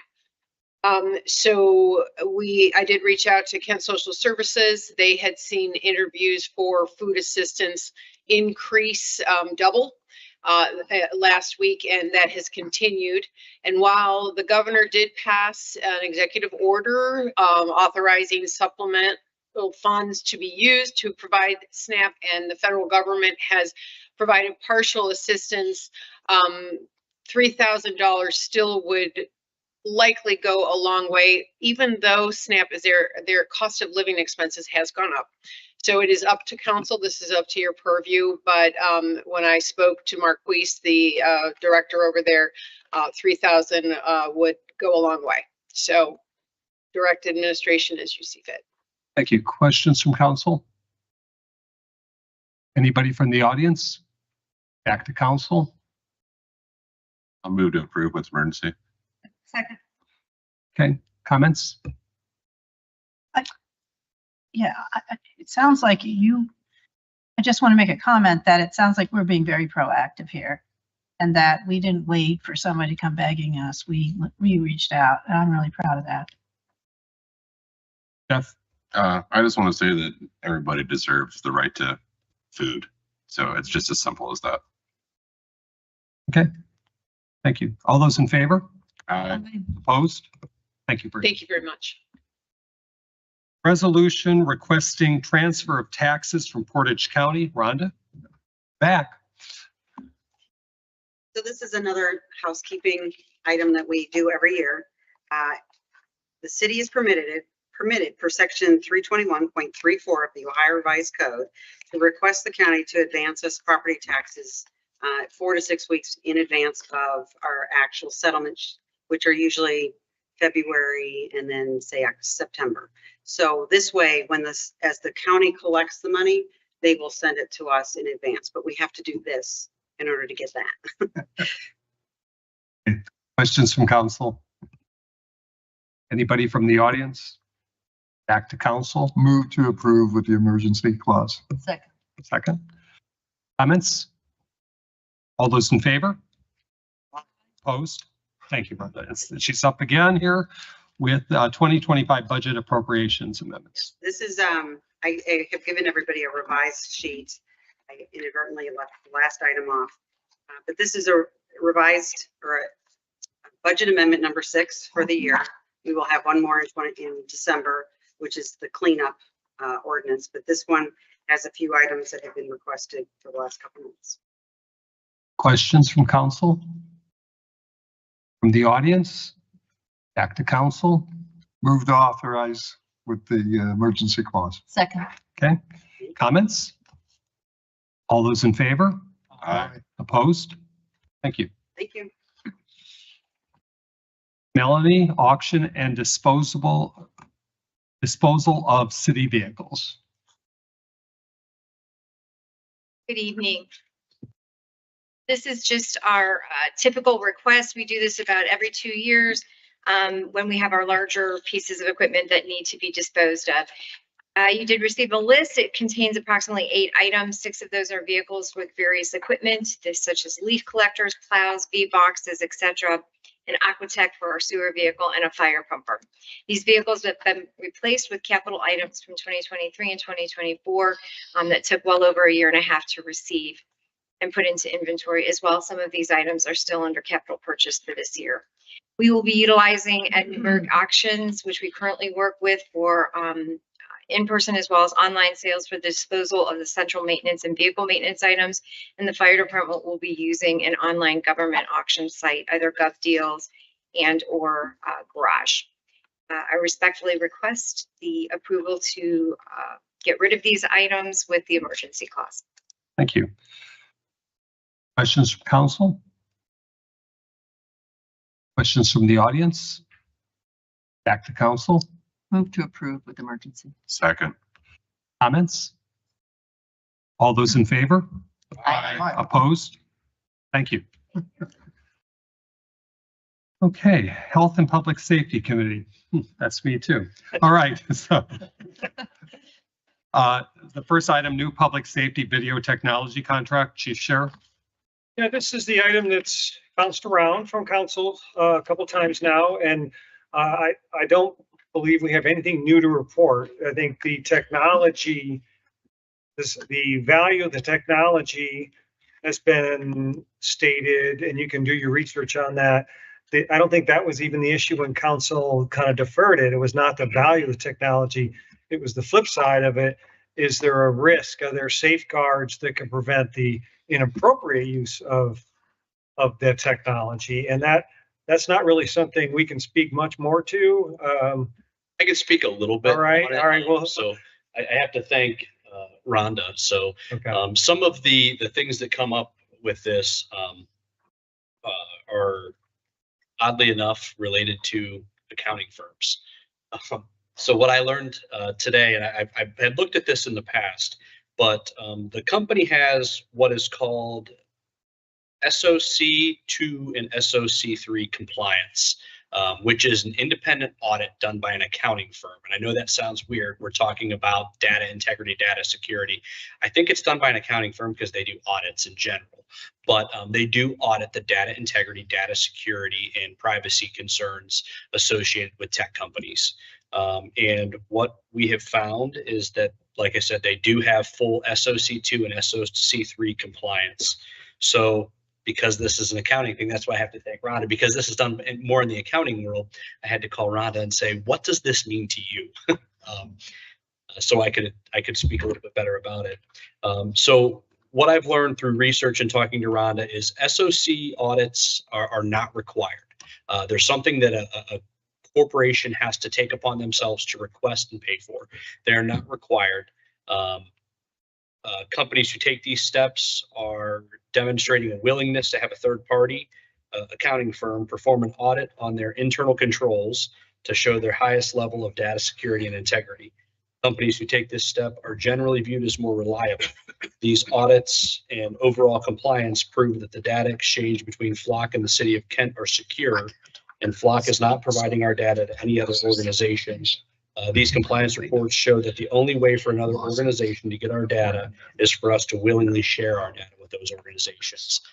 So essentially it's saying that this audit is saying there's no backdoor. There's no way that anybody can access our data without our permission or our cooperation. That's my only real update. Okay. Questions, Gwen? So recalling back to the previous presentation, the license plate cameras, the access to that video or that information has to be, you have to request access to the Kent Police Department. Yes. Right. So Okay. just to be clear, it's not video. It's never video. Okay. It only takes still images of the backs of vehicles. There's Okay. never License plate reader. Yeah, Got it. but yes, that's correct. They would have to request access from our department. And I've kind of obviously had a lot of conversations, done a lot of research, a lot of questions from a lot of you all about this. And what I've looked at and kind of come up with in terms of sharing our data and when, what guidelines to make that decision based upon, right? So initially I would look at it and say adjacent counties, we kind of are in the same geographical region, and there is a legitimate law enforcement benefit to all of us when we share data. That being said, I wouldn't just blindly accept any sharing request, even in an adjacent county. So one of the things that I've talked to you all about before is our policy would strictly prohibit the use of any Flock searches or any Flock information for the purposes of investigating anything related to immigration or reproductive health rights. And we will get sharing requests. We know that. Every organization around us is going to request that we share our data with them. In order for me to be comfortable with the adjacent counties having access to our data, I would require that they submit their policy to me so I can make sure they have those same safeguards in place when it comes to immigration and reproductive health rights. Beyond that, I would also make sure they have a requirement that a case number be provided in the search and the reason for the search, so we can make sure and verify that it's being used for a legitimate law enforcement purpose. And I would also make sure that their policy specifies that the system can only be used for legitimate law enforcement purposes. So, and then again, so those organizations in adjacent counties that meet those criteria, I would envision sharing with. Is it public record who we share with?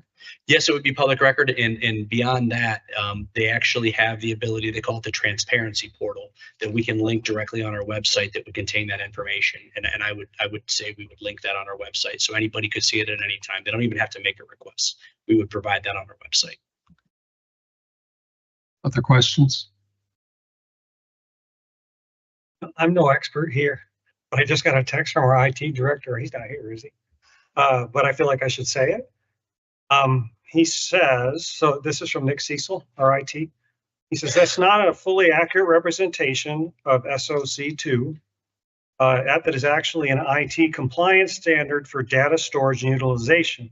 It does not guarantee that a higher level of government cannot compel Flock to provide data stored within that system. So that's the distinction on the on the standard.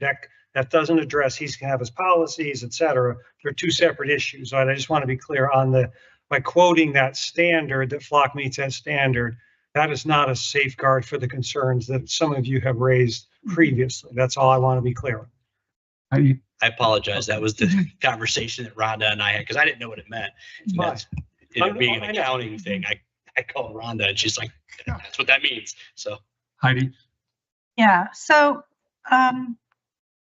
we were talking about another issue a few months ago, and I asked whether the county has jurisdiction over the city, and you said yes.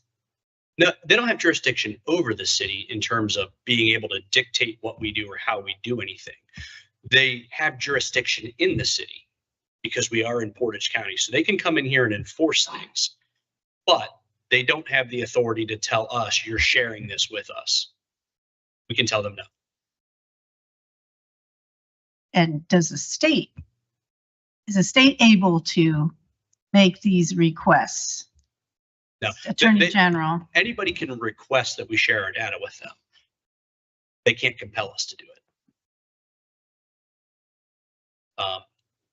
Beyond that, you have to, in order to even ask us to share the data with you, you have to be a Flock customer, or you don't have access to the portal to even request the access.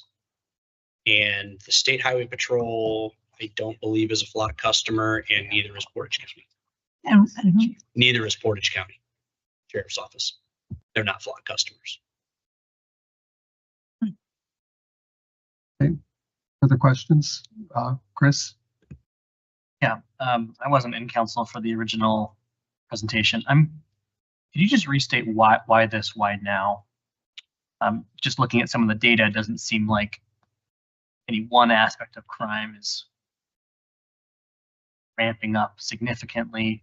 I know that auto theft is a particular use of this technology, and that seemed to be significantly spiking. Your clearances are quite good on auto theft already. So anyway, curious. So what, as we look to be a forward-thinking organization and progressive, this is really an emerging best practice in law enforcement. We're late to this game. This isn't something that that we're like on the forefront of this or leading the charge on this in any way, shape, or form. So I've had a lot of interest in this for a long time and done a lot of behind the scenes work building what our system would look like here in Kent with Flock. Quite frankly, why is it coming up when it came up? Because we finally had the funding. Without touching the general fund, without touching taxpayer dollars, it was a waiting game. And I think everybody in here knows we were tied up in a lawsuit with the county over drug task force funds, and this request corresponded with us finally receiving that money and having all the funds on board to be able to do this without touching taxpayer money. When? Yeah, so I just had a couple of quick, so in regards to Nick, our IT, his comment, that basically it's about subpoenas, right? Like the information could be subpoenaed by another agency. Is that what he was referring to? Information could be subpoenaed. So I've confirmed that with Flock. Information could be subpoenaed. So I would tell you essentially that process requires a judge's signature in order to get a subpoena. And it's going to require a specific crime that's being investigated with some link or nexus to the information that we could provide to link it to that specific crime. That's when a subpoena comes in. Do you know if so I understand from your last presentation, Ravenna, Stowe, Talmadge, what were the other, our neighboring communities that already have this? So Ravenna, technology? Stowe, Talmadge, Brimfield, all have it. In Aurora in the county. Summit County, there's a lot of agencies in Summit County that use it as well. I've reached out to all of them. Have they ever had like a subpoena for that information? Have they ever had a violation of the terms of have they ever had like a encroaching agency request information that was violated their best practice? So they've never had subpoenas. Okay. In terms of requesting information, so how that works generally speaking is when you're a Flock customer, the organization as a whole. So if we're a Flock customer, we put a request to Stowe PD to say, we're requesting access to your data. Then we can search it. Mm-hmm. But it's organization to organization. It's not individual to individual. Mm-hmm. In terms of misuse, No, none of them have reported misuse. That's where our rules come into play, and inspecting their policies and making sure that they comply with our policies is important. For instance, the adding a case number thing. So like, if we require all outside agencies that we share data with to require a case number for a search, I do an audit. I can then go to that chief and say, does this search line up with this report? So if you had a reported shooting, you have a license plate or a license plate number, that would be something that you. Or could- vehicle description. Or description, okay, and they headed towards Stowe, you could request if Stowe has that. We could do a search. If we had already requested access to Stowe's data, we could do a search, and our search would give us the data from Stowe's cameras. Okay, based on that case. Yes. Understood. Okay, so the potential for use here, so I'm just to be perfectly frank, I'm as grossed out as anybody would be over, tracking and people monitoring our whereabouts, but it feels like the horse has kind of left the barn in that in a lot of apps and a lot of other situations. So what I'm interested in hearing is if you could give me a snapshot of some examples where this would be most useful. I'm thinking off the top of my head, that situation, you've got a criminal, someone with dementia in a vehicle, Amber Alert. What are some other instances that would justify this kind of invasion of privacy feeling? Sure. So just a good example here recently, I think everybody in here probably knows that we had shots fired inside of Bar Lucci last week. We were able to contact other agencies. Now, we had already built a little bit of our case and knew kind of what we were looking for, but we actually now have a full, like, this car was here at this time, it was here at this time, it was here at this time. Essentially, it didn't necessarily build our case, but it gave us the corroborating evidence we needed to make the case on that particular incident right there. There was another incident the night of Heritage Fest. There were a couple cars driving down Morris Road shooting at each other. We had a plate off of one of the cars. Again, we don't have Flock. Akron was willing to help us, looked into Flock and tracked, they were able to track camera by camera where the vehicle was at until the State Highway Patrol was able to get behind it, stop it. What is really important in that case and why it was beneficial is if that car gets home, we don't recover a lot of evidence. The car didn't get home, so we were able to recover the firearms that were used and some other stuff that was involved. Further questions? Anybody from the audience? Yes. Could you give your name and address, please?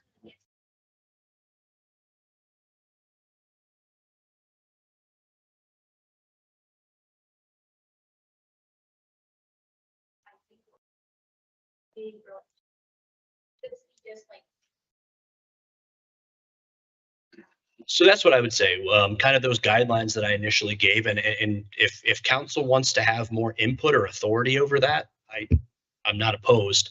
But I think to me, what makes sense is we would codify in our policy what those sharing parameters are. And I think what makes a lot of sense is having those adjacent counties where we know we already have relationships with most of those departments. We already work with them. So long as they're willing to share their policies with us and ensure that their search parameters and their search requirements match up with what ours are, I would envision sharing with them. I would envision beyond that having to be highly critical and scrutinized requests. And like I said, if it would make council more comfortable, I would be happy to say if any request comes beyond an adjacent county, I would have to request permission to share our data.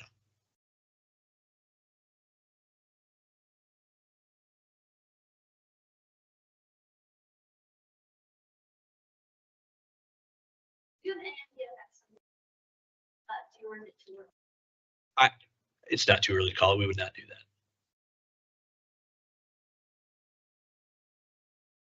that. Okay. Anybody else? Back to council. I'd like to make a motion to approve the cameras provided council participate in the creation of the sharing policy. I'll second that. Comments? I'm profoundly uncomfortable, as everyone is, with the technology that tracks your whereabouts. But our whereabouts are being tracked on Google Maps and every single app you use, and Facebook and Nest cameras in the grocery store and so many other places at this point. I feel that any technology has a potential to be abused. I think if we do put our very best effort in this sharing policy, we can help mitigate that. And I think that in terms of safety for our residents, to protect them from violent crime, to find victims of an Amber Alert, drivers with dementia, things like that. I think that the potential safety outweighs the risk right now. That could change, and I look, I could be proven wrong, but there's so much other technology out there that could be abused that isn't frankly getting the same scrutiny that this single piece of technology is getting. It's a tool for law enforcement, and I think it can do some good. So that's why I support it, despite those caveats. Roger? Chief, I appreciate the time and effort that you've taken to take the emotion out of the decision making and looking at it very pragmatically and bringing to council some answers, I think, that people in the community have asked, and to reassure that the way this is going to be used is for the community, not against the community. And I appreciate that. Thank you. Jeff? So your motion includes us, of council reviewing who the information is released to. Is that on a case-by-case basis? It's of council participating in the sharing, in the creation of the sharing policy. Okay. Chris? Yeah, I'm vehemently against this idea. Gwen, the technology you mentioned are opt-in technologies, right? Like I have to click my Google Maps app open when I start driving. Then I'm cognizant that I'm being tracked by Google and Google is selling my data. This is not opt-in technology, right? This is anyone driving in a car on the street is not, citizens are not allowed to opt out. We can't have all residents email chief and chief remove that car from being tracked. We're forcing a dragnet surveillance system on the residents of the city. And it's deeply unpopular. Every email I've gotten, every email, every Facebook comment, vehemently against this. I'm concerned about us putting forth a value and standard around policing, which is we support community policing. We support cops being walking neighborhoods and playing basketball with kids and bringing a friendly face to policing after really changing the way the policing is done. And at the same time, adding these cameras on every city on major intersections, participating again in a dragnet surveillance system that citizens have not opted into, except by electing us. It's unnecessary. Looking at the rate, right? Violent crime is going down. In the city of Kent, 0 homicides, 0 rapes, 8 robberies, 10 auto thefts, most of which 11 clearances of auto thefts out of 18 cases in the last 2 years. I fail to see how the crime is increasing at such a rate that we need to add such a drastic measure. The other thing is this is just frightening. I was looking it up. Flock Safety has had 70% year-over-year increased revenue. They're opening, they're scaling very quickly. They've made partnerships with ICE. Not in this case. Yes, they have. Nationally, they have made partnerships with ICE. They have made partnerships with Ring cameras. They are talking about drone technology. They are talking about facial recognition. I know this is not what you're suggesting, but this is a technology that is frightening. We don't understand it yet. They are changing every day with AI, and we don't know. At Nick's text, we don't know how much the federal government can compel use access to the information. We don't. If this was a different FBI, sure. I'm not a lawyer. I don't work for the FBI, but if this was a different situation, I can't believe we're even considering this right now. I think the only thing that has changed since April is that things have just gotten scarier and things have gotten worse. So that's where I stand. Heidi? I stand in the same place.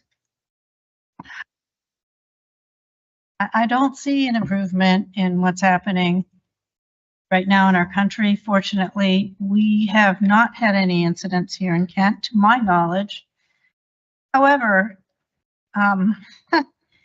it's happening in the strangest places and all over, and people are being mischaracterized as criminals, you know,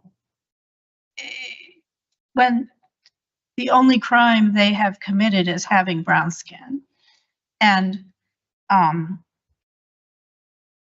they're not necessarily going to say, this is a case about immigration, or this is a case on reproductive rights.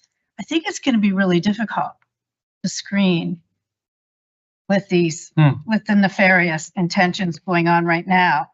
I mean, overall, too, it is awfully creepy the way things are going. It reminds me of, you know, all the science fiction books that I've read. And perhaps a lot of this is inevitable. And there is a value. I have to say there is a value too, you know, of crimes being solved and people being found. And I just, at this point, I just have a deep distrust of surveillance at this time in this country during this chaotic, dishonest time. And as Chris said, he has experienced that it's deeply unpopular. And I only got accolades from lots and lots of people for our stance on this the last time. I think Kent is an unusual community. We value diversity. We want to be a welcoming community. And I'm worried one little incident will change that perception. One incident. And I don't know that we can be completely fail-safe in this at this time. I hope so. Eventually, I hope that we can move toward this without fear. I don't like to act out of fear, but I'm acting out of fear. Further? Okay. All those in favor, we went to the, all those in favor? Aye. All those opposed? Aye. In favor? Opposed?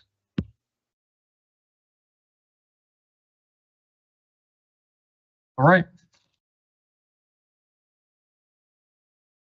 Proposed fire union IAFF amendment, Chief Samuels. Actually, it's not IAFF. You can blame me for that because one of the IAFF members who happens to be in the room bent my ear on this in the parking lot, or he was in the room. He must have left.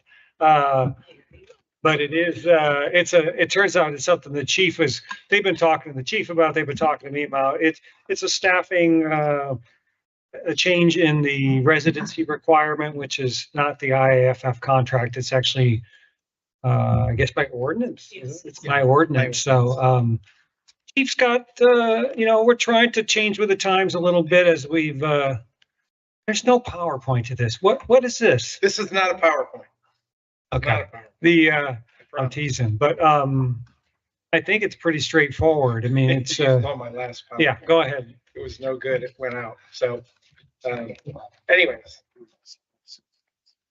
What I'm here to discuss tonight, as Dave said, is a change in the fire department residency requirement, which is an ordinance in the city of Kent. A brief history is that for decades, we have had a residency at the fire department. Even back as early as when I was hired in 1997, our residency was a 10-minute drive by the fire chief from the center of town here. You can imagine with all the development, whether you went northeast, north, east, west, or south, you were seemingly not able to make it very far as the years progressed. In the early 2000s, the state of Ohio had challenges to residencies. Mostly big cities challenged that, and they won. And the result of those lawsuits were that cities could no longer tell you you had to live in their city, public employees. But they did have a caveat to that rule or that law, which was if it's absolutely necessary, the closest you can make your public employees live is adjacent counties to the one they work in. And so at that time, a residency was established or altered that said, this is 137.18, and it said you could only live in adjacent counties to Portage, where Kent is. And if you look at the overhead, what I have in green is our existing residency. Now, challenges over time with recruitment and retention play into why I'm here before you today. If you remember when I did my presentation about 3 new firefighters, I talked about how I was shocked at the civil service test that how few people were there. 38 people took our test. When I took it, there was well over 100, just 20 some years ago. This is, believe it or not, something that candidates look at when they decide where they want to work. Now they use social media, they have friendships, they have networking, just like you would for your careers. And they say, well, if I could work in city A that doesn't tell me where I have to live versus city B, I'm going to pursue city B in many cases. And I believe that there's other things that play into this. It's complicated.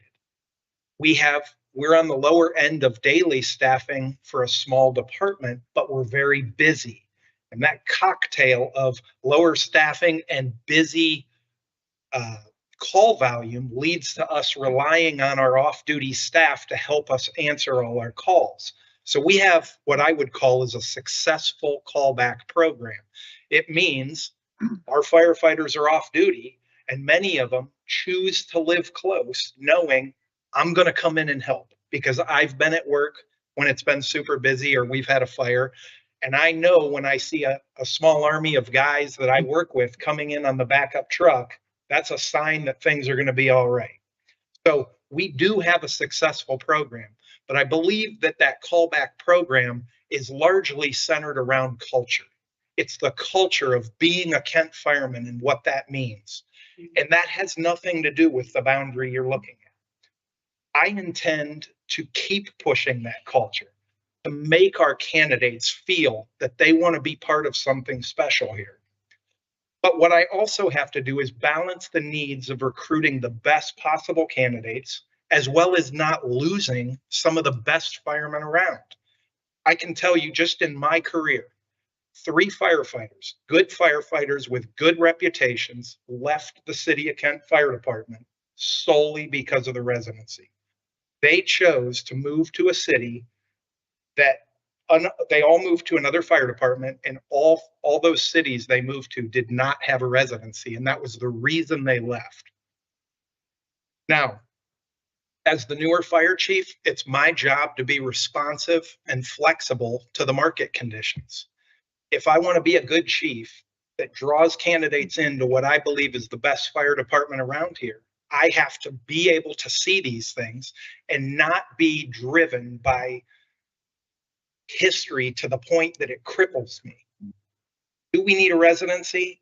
Well, I think there's a balance. Right now, we don't have pixie dust to throw at our staffing and fix it overnight.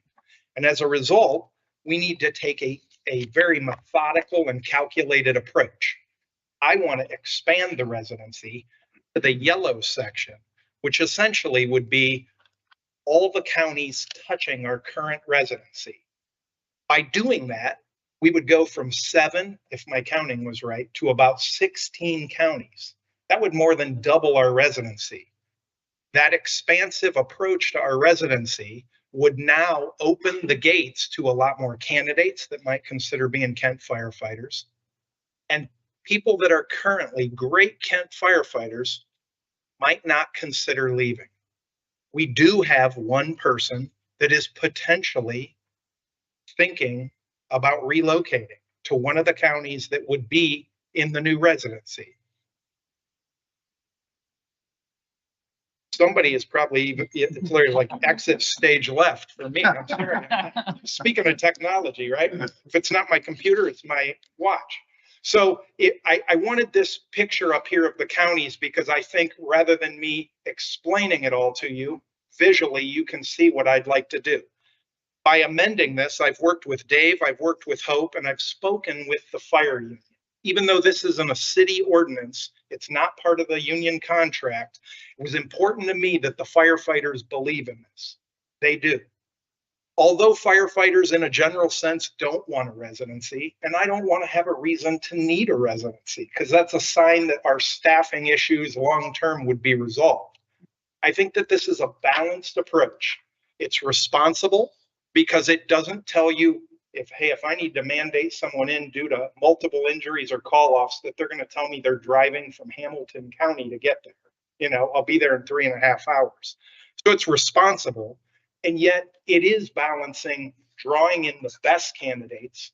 And when we hire the best candidates, it's helping us retain them. So I respectfully ask that we could amend this ordinance to reflect the fact that these counties that are expanded and within the yellow boundary would be added to our city ordinance 137.18 for the reasons that I explained to you. And if I could add to that, what I'm talking about in the ordinance, and it might be in your packet, is section A, under that ordinance. There is a B, C, and D. And when I worked with Hope on this, Hope did tell me, maybe I brought it up there.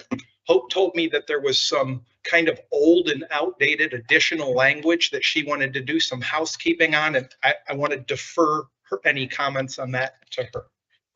Yeah, just real quickly, some of that, some of the language says, you know, once this ordinance was passed in 1988, and it basically puts a date on there that says, if you live out of the district in 1988, you can continue doing that. If you move anywhere from where you live when this passed, you can't continue to live out of the district. You have to move into the district. If you're a new employee, you have 360 days if you live out of the district to move into the district.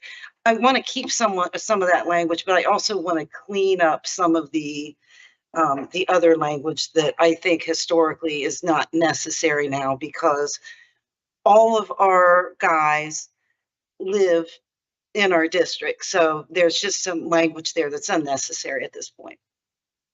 And I just want to add one more thing. I think this is pertinent to know. Even though every firefighter on our department lives in the existing residency, they're not required to come in when we put an emergency page out for staffing. The staffing that reports to the station is simply those that are available. That's what speaks to the culture. You know, I remember when I was on shift, I would go off shift and I knew it was my first day off, and I would think, I'm going to do things around the house in case the guys get busy. I can stop mowing the grass and go in and help them. But tomorrow I may have to travel to Cleveland and do something. I'll do that when it's not my page back day. Again, I'm speaking to culture about those things, but it's important to know we have folks that live in the residency today and just choose not to come back on those emergency callbacks. So I don't believe by changing it and adding these additional counties that somehow that would open the floodgates and everybody would put a Century 21 sign in their front yard and leave. Okay. Questions? Heidi? So I'm thinking too, maybe there's something another cultural shift, and, you know, correct me if I'm wrong, but I don't know if back in the day when we made these rules, that we weren't collaborating as well with other fire departments, providing backup and things like that. Because it seems like those are the ones that show up, like to a major event. Yeah, and that's a good point. We have mutual aid agreements with all the local communities, but just as Kent has grown, so have the communities around us. When I started, Brimfield was not a full-time department. Now they're an all full-time department. Rootstown didn't have full-timers. They were made up of volunteers and part-timers. Ravenna Township, the same way. Those departments all have full-timers on them, if not a blend, which we'd call a combination. Some are part-time, some are full-time. So as the communities around us have grown as well, that has bolstered their ability to help us. Whereas in the past, like you brought up, there might have been not as much confidence, I guess, that a community next to us would be able to send a small army if we had a fire. Now we know what is provided. We do a lot of mutual aid and training together as well. Like if we had a barn or a house that we could do fire training on. So we kind of have become really familiar with what our neighboring communities' capabilities are. So again, long term, my hope would be we don't even need a residency, but short term, I think this is a very methodical and strategic approach to maintain the system we have that is successfully working, and yet have that net reach out there to attain the best candidates and retain the best firefighters. Further questions? Robin? Yes. Chief, what are the implications of running out the jurisdictional application for the workforce? From a timing standpoint, usually they want to have those counties switch a butt us because they're closer. People can get from point A to B quicker, therefore a reduction in safety issues that might kind of pop up. Okay. Yeah, I think that's a great point. And I think there's positives and there could be perceived negatives. Again, I try to balance that in my approach to just adding one county. I should add that if you look along our eastern border, part of the ordinance right now, the last few words say in the state of Ohio, and that's why that did not expand into the state of Pennsylvania. I think this is a nice balance. If you were to look right now at that map, somebody could live in Geauga County on that little point on the top right that cuts what would appear to be halfway up Lake County. But they couldn't live in Lake County in portions that are further south than the part of Geauga. And so from a time standpoint, I don't know that there's a significant difference on that drive. We have an extensive highway system. We're reasonable. The few times that it's not an emergency page and we actually mandate someone to work a scheduled shift, they almost always know about it in advance. And we reach out to them and say, you're being mandated tomorrow to work 8 to 4. And so they know about this in advance. And just like any other day, they could wake up and make their day schedule appropriately. So I don't think it's going to impact things negatively that way. For instance, we might have a firefighter that lives in Talmadge, Ohio, 12 minutes down the road, down 261, and just chooses to never come in. So the proximity of where they sleep and park their car isn't what's dictating whether they contribute on their day off to our staffing. It's, again, what I spoke to, the culture. It's, hey, this is Kent Fire, and when you choose to come to Kent Fire, this is how we operate, which is unique in many ways. There's not a lot of full-time departments that have a callback program that's so successful like ours. Many times it's part-time departments or volunteer departments that solely rely on this effort to get the job done. So I believe that while it could be perceived that, well, you might be 20 minutes or 30 minutes farther away, I think the people that come in and contribute on their days off right now, they won't choose to move away because they're a part of this. The people I want to hire, I want people that want to be here. Those are the best candidates. And when I get them here, I don't want them to think about choosing Department B because there's some stipulation that they just don't care for, like 3 people have in my career, which is the residency. So again, I think this is a balanced approach. It's strategic in that we're just not opening floodgates, and it allows for us to be flexible to the times to try to recruit more candidates. Because again, for a small community, I can't just be overrun by the other communities getting the best candidates while we watch them go right by. I have to take proactive measures to say, we want them in a Kent Fire uniform. And that's really why I'm here today. Okay. Any other questions from council? Anybody from the audience? Back to council. Move to authorize with the emergency. Comments? All those in favor? Aye. Opposed? Okay, Thank you. we're done. Or 10 o'clock. That's it.